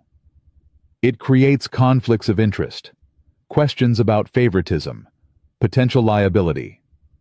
I know that too, which is why Nathan's promotion was approved by a committee that didn't include me. His performance reviews will be handled by Marcus, not me. We're putting safeguards in place to ensure everything is above board. And if we ask you to choose the company or the relationship, Vanessa met his eyes. Then I choose the relationship, but I don't think you want to lose me over this. Hartwell Hearts is working, profits are up, employee retention is the highest it's been in years. I'm making this company better. Firing me because I fell in love would be a mistake. Robert was quiet for a long moment. Then he looked at Nathan. You understand the position you're in, dating the CEO. Yes, sir. People will always question whether you earned your success or slept your way into it. Nathan's jaw tightened. Let them question. I know the truth. And what truth is that? That I'm good at my job, that I care about the people working under me, that I earned every opportunity I've gotten, and that loving Vanessa doesn't change any of that. Another long silence. Then Robert surprised them both by smiling. My wife was my secretary when we met, 40 years ago. People said terrible things. Said I was abusing my power, said she was using me. We almost gave up because of the gossip. He looked at them both. But we didn't. Best decision I ever made. So here's my position.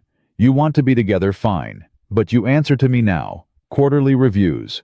Performance metrics. Any hint of actual impropriety, and you're both gone. Understood. Understood, Vanessa said. Good. Now get out of here. Some of us have work to do. They left the boardroom in shock.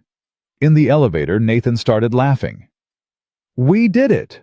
They actually approved it. With conditions. Lots of conditions. But they approved it. Nathan pulled Vanessa close. We can be together. Publicly. Actually together. Yeah, we can. Vanessa kissed him. Still think this is too complicated. Absolutely, but I'm starting to think complicated might be worth it. The announcement went company-wide the next week. An email from Vanessa and Nathan jointly disclosing their relationship. The gossip exploded immediately.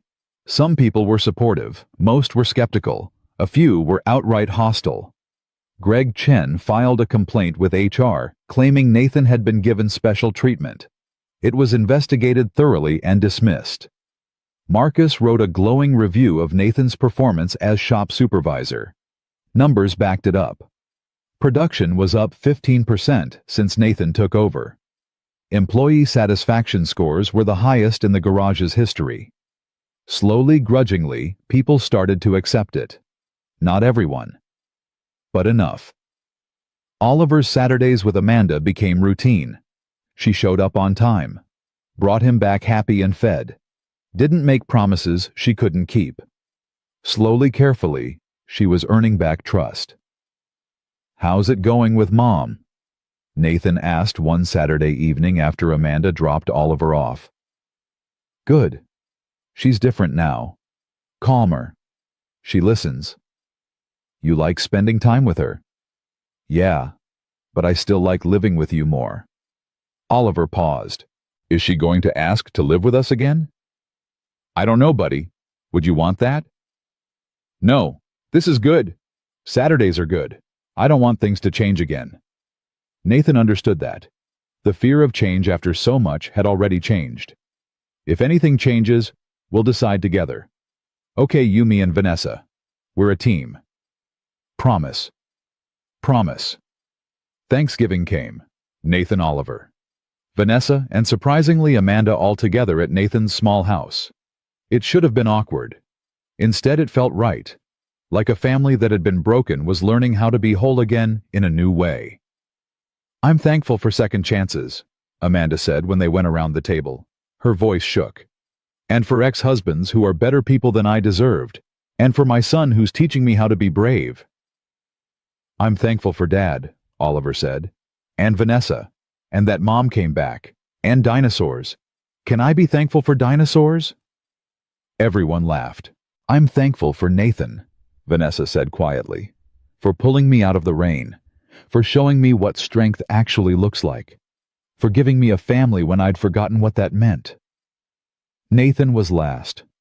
He looked around the table at these people who'd been broken and lost and were now here together trying. I'm thankful for all of you. For hard things that turn out to be good things. For learning that hope isn't dangerous, it's necessary. And for Oliver, who's the best part of every single day. They ate turkey and stuffing and pie, told stories and laughed, and for a few hours everything was simple and good.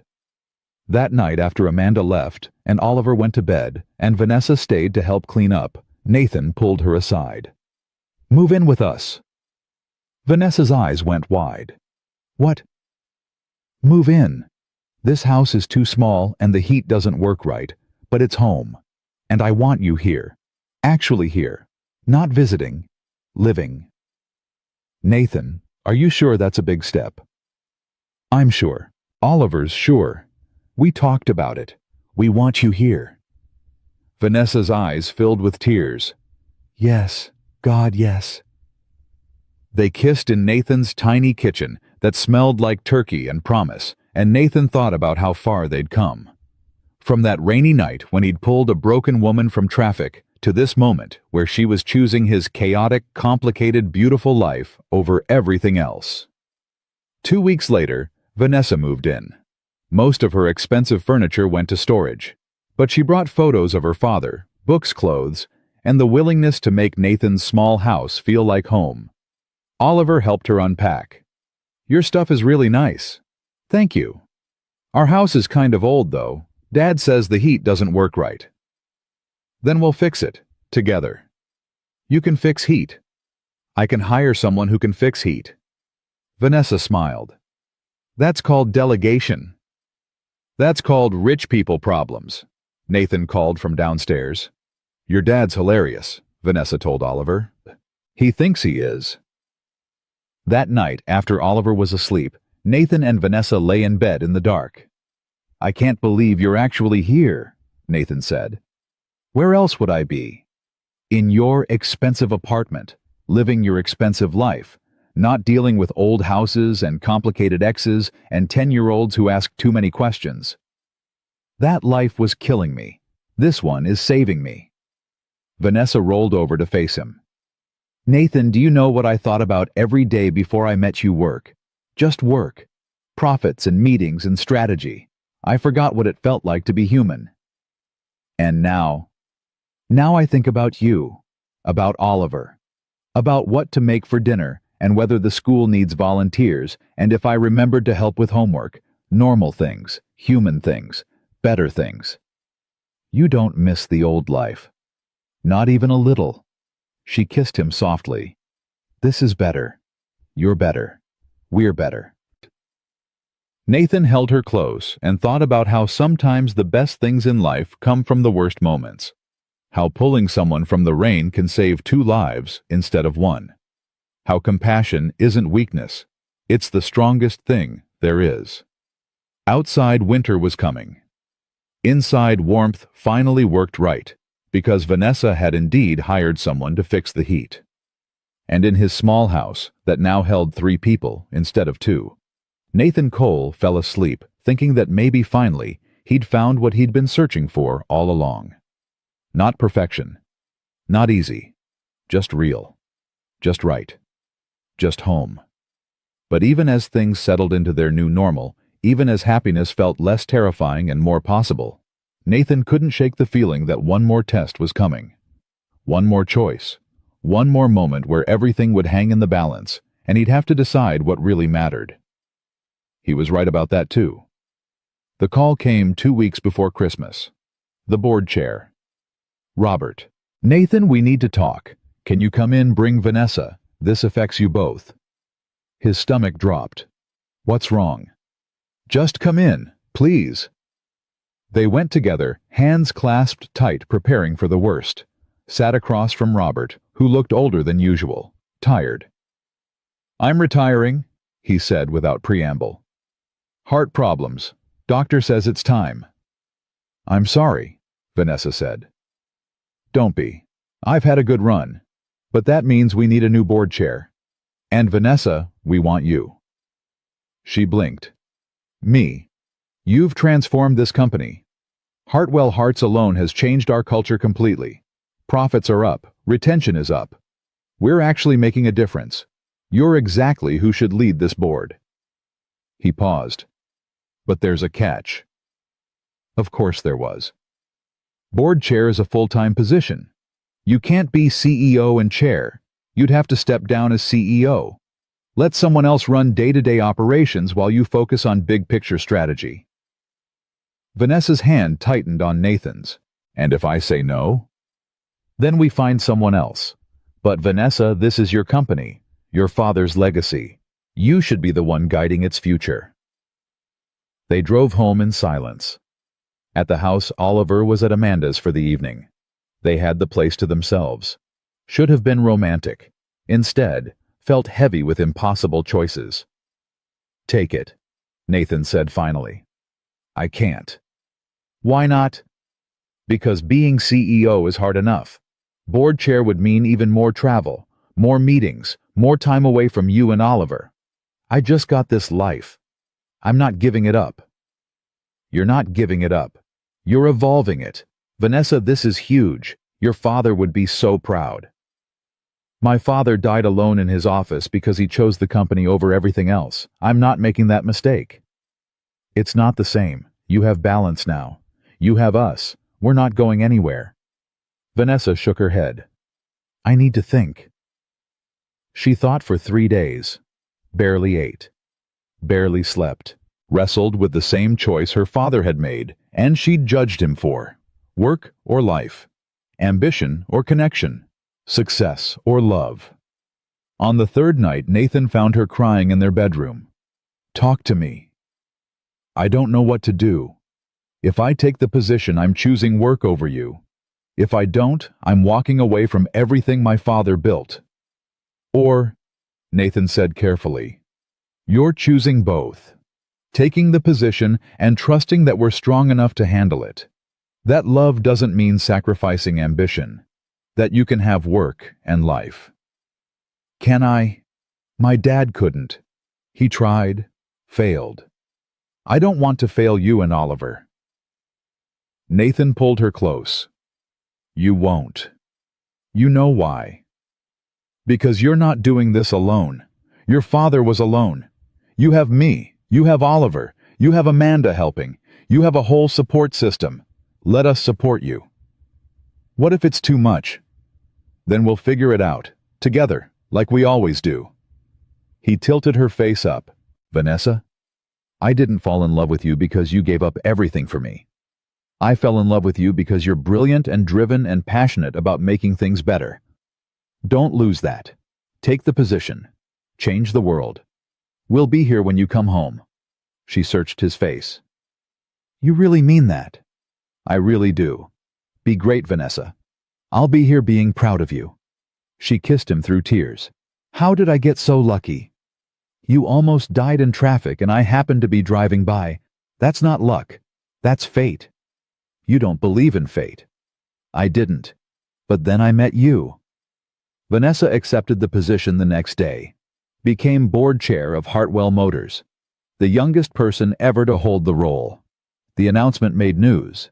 Business journals wrote articles. People called her a visionary, a trailblazer, the future of ethical business. But Nathan knew the truth. She was just a woman who'd almost given up and chose to keep fighting instead. Who'd learned that strength wasn't about walls, it was about connection. Who'd found family in unexpected places and held on to it with everything she had. Christmas morning, Nathan woke to Oliver bouncing on the bed. "Dad, Vanessa, wake up, Santa came." They stumbled downstairs. Found the tree surrounded by presents. Oliver tore into them with abandon. New dinosaur books. A bike. The bike he'd been saving for. Nathan and Vanessa had bought it together. "This is the best Christmas ever," Oliver shouted. Nathan looked at Vanessa, sleepy and beautiful in pajamas, smiling at his son. Thought about last Christmas when it had been just him and Oliver barely scraping by, wondering if things would ever get better. They'd gotten better. Not perfect, not easy, but better. And sometimes Nathan thought better is enough. Sometimes better is everything. But better didn't mean finished. Better meant still working, still fighting, still choosing each other every single day. 3 months into Vanessa's new role as board chair, the real test came. It started with a phone call at 2 a.m. Nathan woke to Vanessa's phone buzzing insistently on the nightstand. She grabbed it, still half asleep. "Hello?" Her voice sharpened immediately. "What when I'll be there in 20 minutes?" She was out of bed pulling on clothes before Nathan could ask what was wrong. "There's been an accident at the plant. A fire. 3 people injured. I have to go." "I'll come with you." "Nathan, you don't have to." "I'm coming." They left Oliver sleeping, texted Amanda to come stay with him, and drove through the dark toward Hartwell Motors. Fire trucks lined the street. The East Wing was still smoking. Paramedics loaded stretchers into ambulances.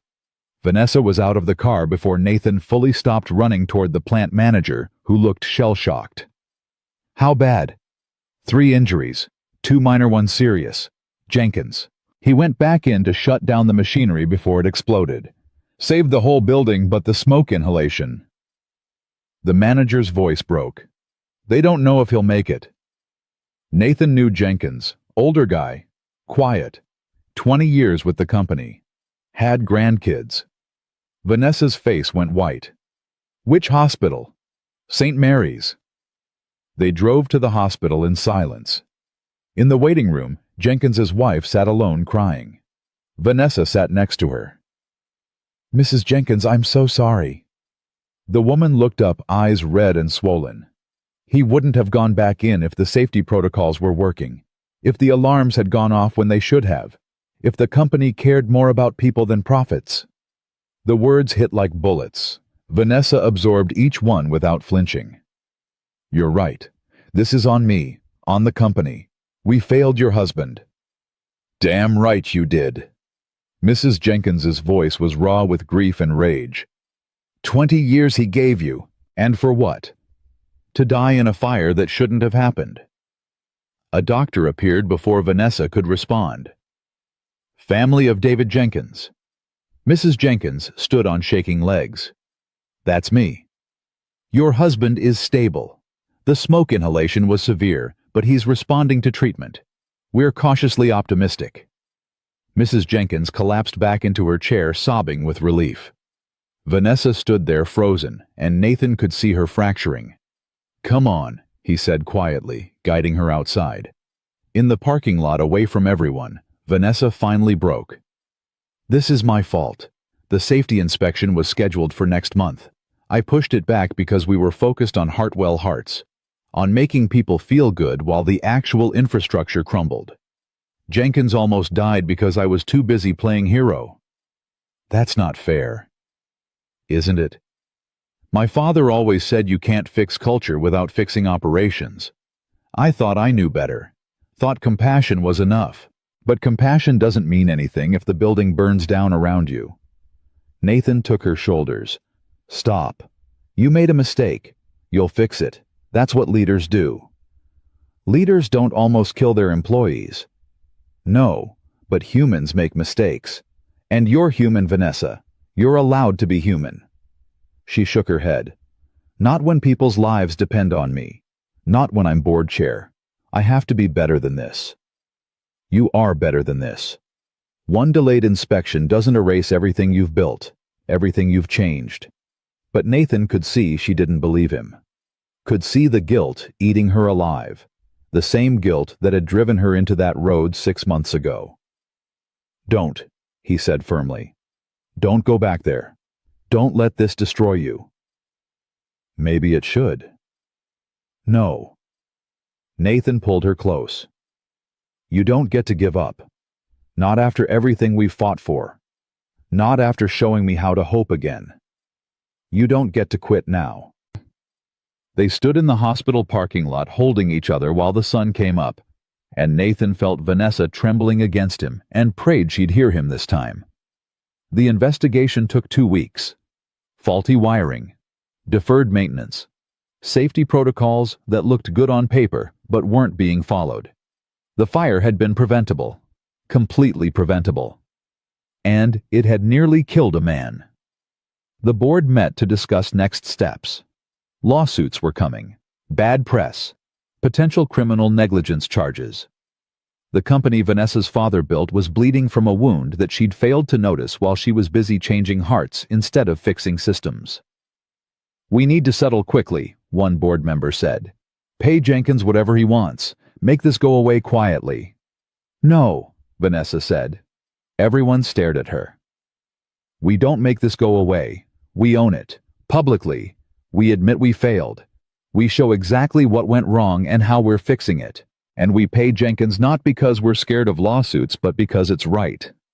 That's financial suicide. That's integrity. And integrity is the only thing worth protecting. The board voted to support her. Barely. By 1 vote. But it passed. Vanessa held a press conference the next day. Stood in front of cameras and reporters and admitted everything. The deferred maintenance, the failed inspection, the culture that had prioritized profits over safety. Her voice never wavered. David Jenkins almost died because I was so focused on making people feel valued that I forgot to make sure they were safe. That's on me. That's on Hartwell Motors. And we're going to do better. Not with words, with action. Full safety overhaul, third-party inspections, real accountability. Because compassion without competence is just good intentions, and good intentions aren't enough when lives are on the line. The press tore her apart anyway, called her negligent, irresponsible, said she was in over her head, said women couldn't handle the pressure of leadership, said her father would be ashamed. Nathan found her in their bedroom that night, staring at her phone, reading every cruel comment and article. Stop torturing yourself. They're right though, I failed. You admitted it. You're fixing it. That's more than most leaders would do. It's not enough. Jenkins could have died. But he didn't. He's recovering. And because of your press conference, 20 other companies are reviewing their safety protocols. You turned a tragedy into systemic change. That matters. Vanessa set down her phone. I keep thinking about that night you found me. How ready I was to just stop existing because I couldn't handle the weight. And now I understand why my father worked himself to death. Because the responsibility never stops. The pressure never eases. You just keep carrying it until it crushes you. Or you let people help carry it. Nathan sat next to her. You're not alone this time. You have me. You have Oliver. You have a whole company of people who believe in what you're building. Let us help. How? How do I let people help when I'm the one who has to make the decisions? Who has to stand in front of cameras and take responsibility? By remembering that taking responsibility doesn't mean taking all the blame. The system failed. Multiple people missed the warning signs. Yes, you're the leader. Yes, it's on you. But you didn't cause the fire. You just inherited a broken system, and you're trying to fix it. Give yourself the same grace you'd give anyone else. Vanessa leaned against him. When did you get so wise? I learned from someone who pulled herself out of the rain and decided to keep fighting even when it would have been easier to quit. They sat in silence for a while. Then Vanessa said, I want to visit Jenkins. Apologize in person. Okay, I'll come with you. The next day, they went to the hospital together. Jenkins was awake, bandages on his arms, oxygen tube in his nose. His wife sat beside the bed, her face hard when she saw Vanessa. "Mr. Jenkins," Vanessa said quietly, "I'm so sorry. For everything. For the fire. For the failed systems. For almost costing you your life." Jenkins studied her. "You mean that?" "I do. And I know sorry isn't enough. So I'm here to tell you that you'll receive full salary for however long recovery takes. All medical bills covered. And when you're ready to come back, if you want to come back, there's a position waiting for you. Any position you want. If you'd rather retire, we'll make sure you're taken care of."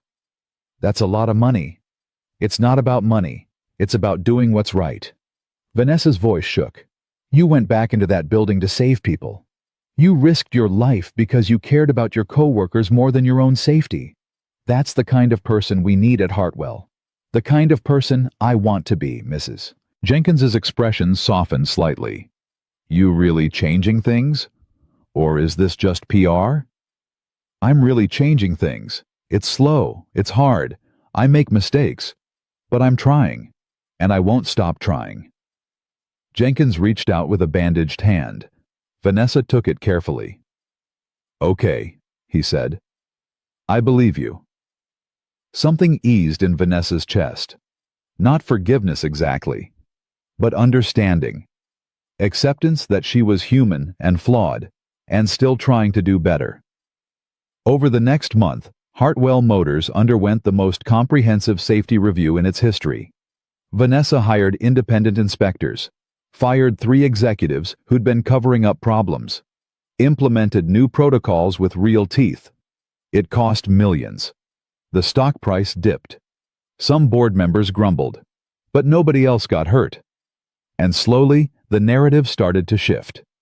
From CEO covers up negligence to CEO takes accountability and fixes systemic problems. Business schools started using Hartwell Motors as a case study in ethical leadership. Other companies reached out, asking how to implement similar changes. Jenkins came back to work after 2 months. Vanessa gave him a position in safety oversight. Who better to make sure this never happens again than someone who lived through it? He accepted, started working with Vanessa on industry-wide safety standards, turned his near death into purpose. One evening in late spring, Nathan found Vanessa in their backyard watching Oliver play. She looked peaceful in a way she hadn't in months. "Hey." She turned, smiled. "Hey yourself. How you doing, really?" "Better. Not perfect, but better." She pulled him down to sit beside her. "I've been thinking about my father a lot lately. About how he died at work. How he sacrificed everything for the company. You worried you're doing the same?" "I was. But then I realized something. He died alone. I'm not alone. I come home to you and Oliver every night.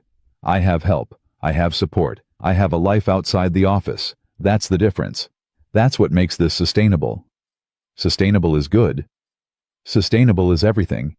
She kissed him softly. "Thank you. For not letting me give up. For believing in me even when I couldn't believe in myself. That's what love is. Believing in someone when they forget how." Oliver ran over grass, stained and happy. "Dad, Vanessa, watch this." He did a cartwheel, fell halfway through, got up laughing. "That was perfect," Vanessa said seriously. "It was terrible. The falling is part of learning. You'll get it next time." "You promise?" "I promise." Oliver ran off to try again. Nathan looked at Vanessa. "Good advice." "I'm full of good advice these days. It's very annoying." "I like you annoying." "Good, because you're stuck with me." "Promise?" "Promise." That Saturday, Amanda picked up Oliver as usual. But this time, she had someone with her. A man, middle-aged, kind face. "Oliver, Nathan, this is Brian. My therapist suggested I introduce you when I felt ready, if that's okay." Oliver looked at Nathan. Nathan nodded. "Hi. Oliver said cautiously. Hi, Oliver. Your mom talks about you all the time.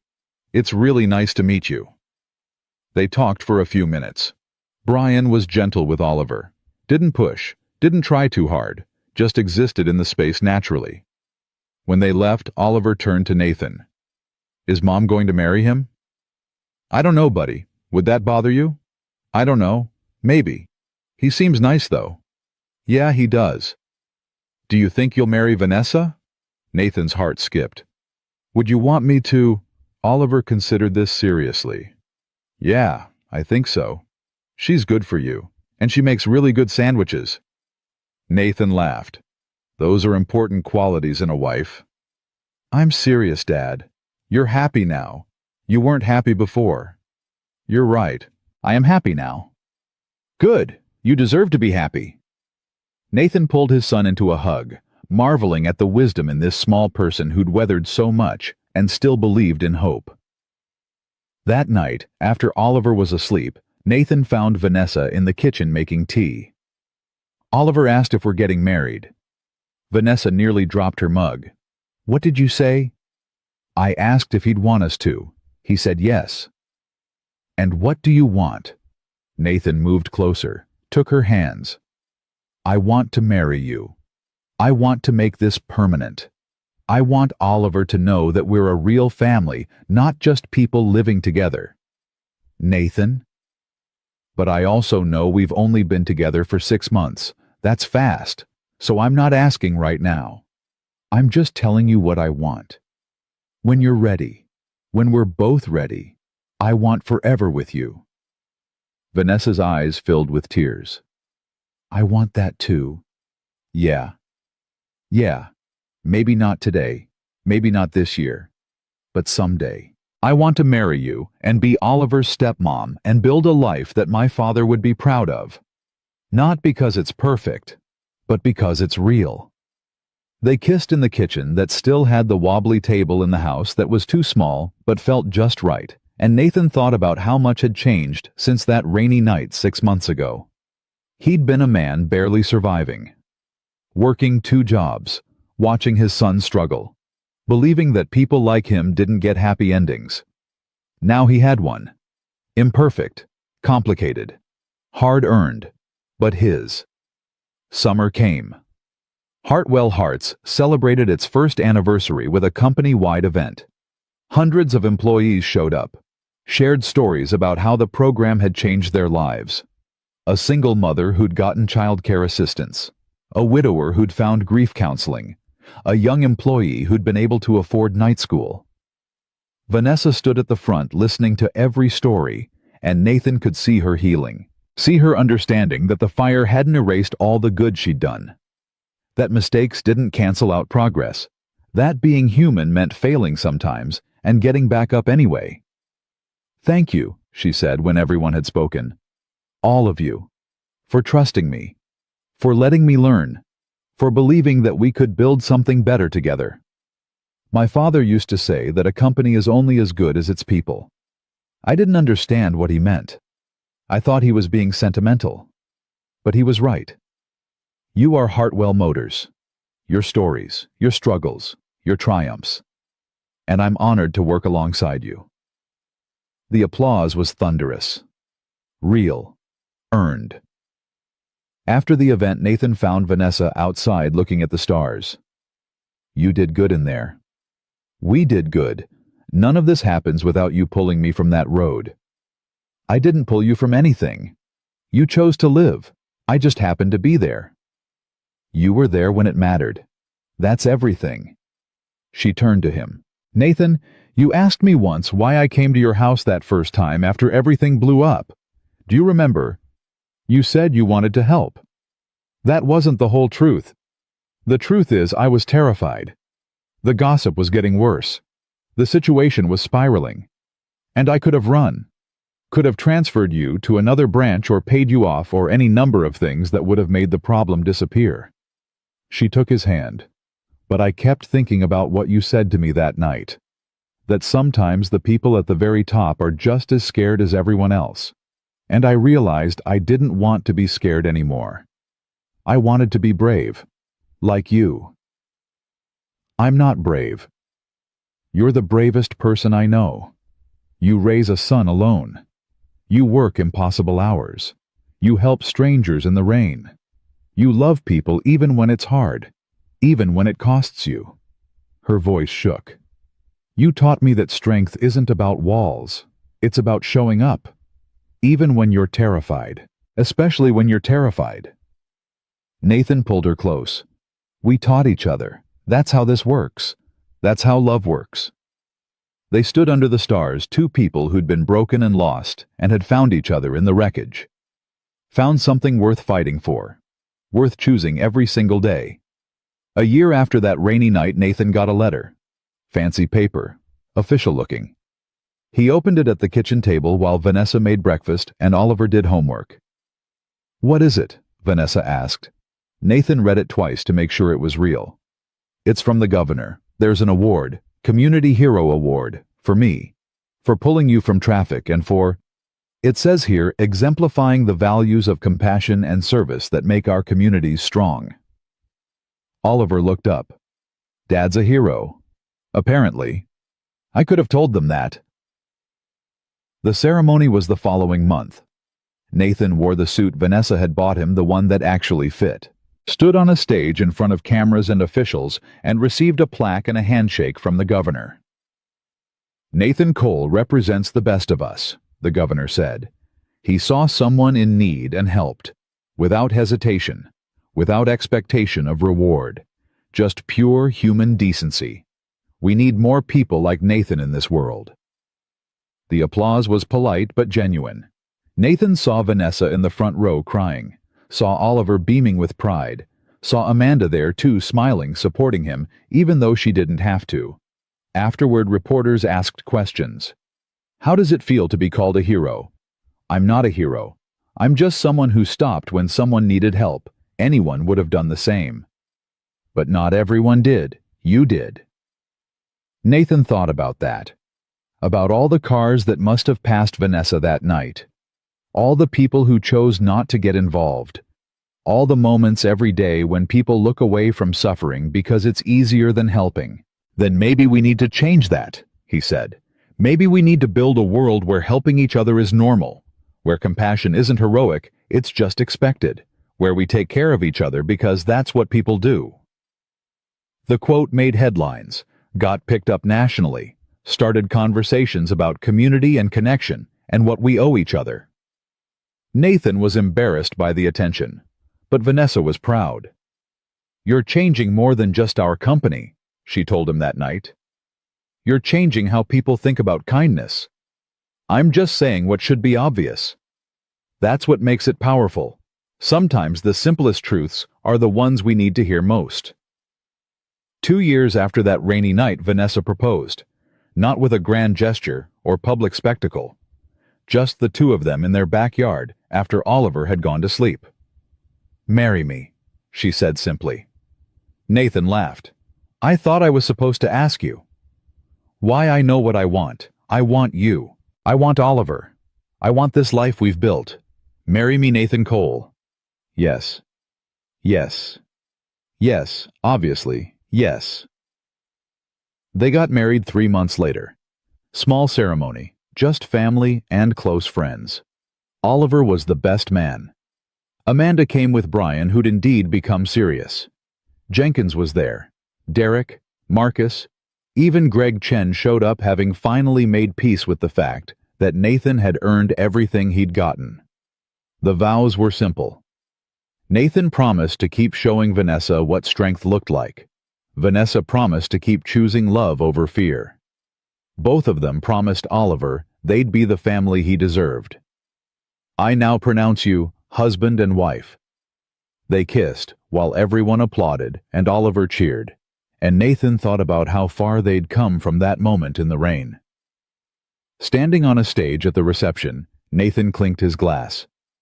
I want to thank everyone for being here, for supporting us, for believing that two broken people could build something whole together. He looked at Vanessa. 2 years ago, I was barely surviving, working myself to death, believing that people like me didn't get second chances. And then one rainy night I found someone who needed help, and helping her saved me too." Vanessa wiped tears from her eyes.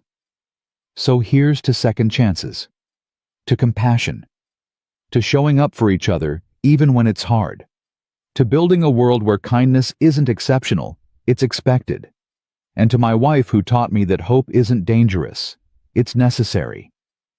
They toasted, danced, celebrated late into the night. And when Nathan finally collapsed into bed with his wife beside him and his son sleeping peacefully down the hall, he thought about all the ways one moment can change everything. If he'd driven past that night, if he'd been too tired or too scared or too focused on his own problems, if he'd chosen not to get involved. But he hadn't. He'd stopped. And that choice had rippled out in ways he never could have imagined. Changed a company, changed lives, changed everything. 3 years after the wedding, Hartwell Hearts went national, then international, became a model copied by companies worldwide.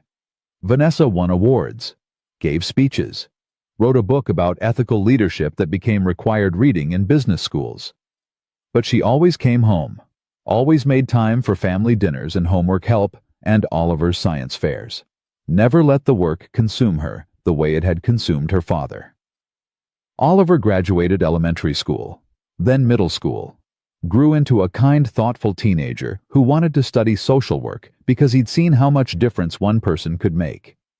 Amanda rebuilt her life, married Brian, maintained her relationship with Oliver, became someone Nathan could trust again, slowly, carefully. Nathan ran the garage at Hartwell Motors, never wanted promotions beyond that, found satisfaction in fixing things, in mentoring young mechanics, in being present. And every year on the anniversary of that rainy night, Nathan and Vanessa drove to the spot where it had all started, stood together and remembered. "Thank you," Vanessa said every year. "For what?" "For stopping, for not driving past, for saving my life. You saved mine too. We saved each other." And that was the truth. Not a fairy tale where the hero rescues the damsel. Not a story where one person fixes another, but a real, messy, beautiful truth about two people who found each other at their lowest and chose to rise together. Years later, Nathan would visit schools and tell Oliver's classmates about that night, about how one act of compassion had changed everything, about how you don't need to be special or extraordinary to make a difference. You just need to stop when someone needs help. "What if you're scared?" a kid asked once. "Then you stop anyway. Being brave doesn't mean not being scared. It means being scared and choosing to help anyway." But what if it's hard? It will be hard. The right thing usually is, but hard doesn't mean not worth doing. The kids listened. Some of them understood. Some of them didn't. But Nathan planted seeds anyway. Hoped some of them would take root. That someday, one of these kids would see someone in need and remember the story about the single dad and the CEO and the rainy night that changed everything. And maybe they'd stop. Maybe they'd help. Maybe they'd start their own ripple. On Nathan's 50th birthday, Vanessa gave him a photo album. Inside were pictures chronicling their journey. That first day off they'd taken to the Science Museum. Christmas mornings. The wedding. Oliver growing up. Hartwell Hearts events. Their life together captured in moments. On the last page was a photo Nathan had never seen before. The umbrella. The one he'd used that rainy night. Vanessa had kept it all this time. Beneath the photo, her handwriting, "You didn't just save me from the rain. You showed me what it meant to be human again. Thank you for not pretending to forget." Nathan's eyes filled with tears. "I could never forget." "Good. Because I need you to remember. On the hard days when I forget who I am, when the pressure gets too heavy, when I start building walls again, I need you to remember and remind me. Always."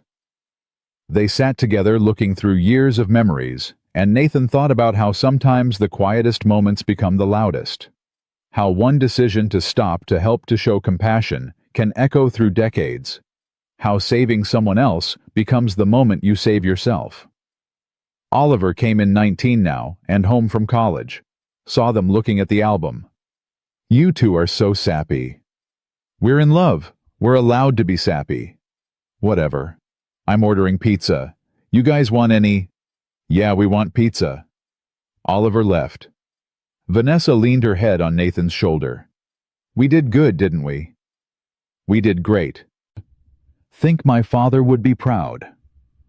I think he'd be amazed, not just at what you built, but at who you became.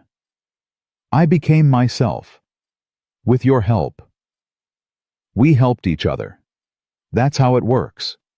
That's how it's always worked. Outside, the sun was setting. Inside their home was warm and full and exactly right. And in the distance, somewhere in the city, someone else was having the worst night of their life. Wondering if things would ever get better. Wondering if anyone cared. Nathan hoped someone would stop for them. Someone would help. Someone would show them that compassion still existed in a world that often felt cold and cruel and indifferent. He hoped they'd find their own rainy night miracle, their own second chance, their own beginning disguised as an ending. Because that's what that night had been for Nathan and Vanessa. Not an ending, a beginning, the start of everything that mattered. The moment when two broken people found each other and decided broken was okay. Broken could be fixed. Broken could become whole. Not perfect, never perfect, but whole. And sometimes Nathan thought as he held his wife close and listened to his son order too much pizza in the next room, sometimes whole is all you need. Sometimes love and family and choosing each other every day is enough. Sometimes one act of kindness in the rain is enough to change the entire trajectory of a life. 2 lives, 1,000 lives. Because kindness ripples, compassion echoes. And every time we choose to help instead of drive past, we make the world a little bit better. One stopped car at a time. One saved life at a time. One second chance at a time. Nathan closed the photo album and kissed his wife and thought about all the ways he was grateful for that rainy night. For being in the right place at the right time. For choosing to stop. For everything that came after. I love you, he said. I love you too, Vanessa replied.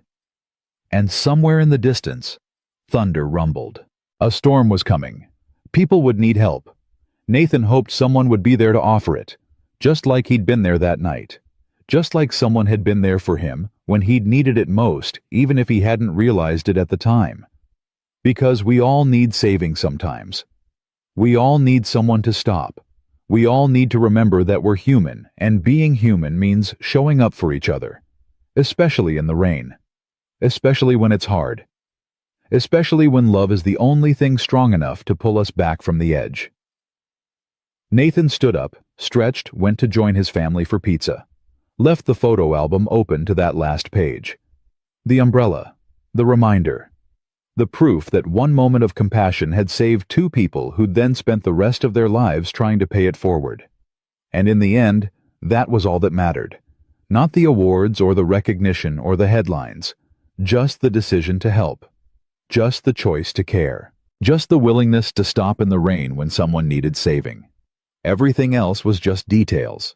Everything else was just the story of what happened after. And it was a good story. A true story. A story worth telling. A story that proved once and for all that sometimes the people who seem untouchable are just waiting for someone to see them, to help them, to remind them they're not alone. And sometimes saving someone else is exactly how you save yourself.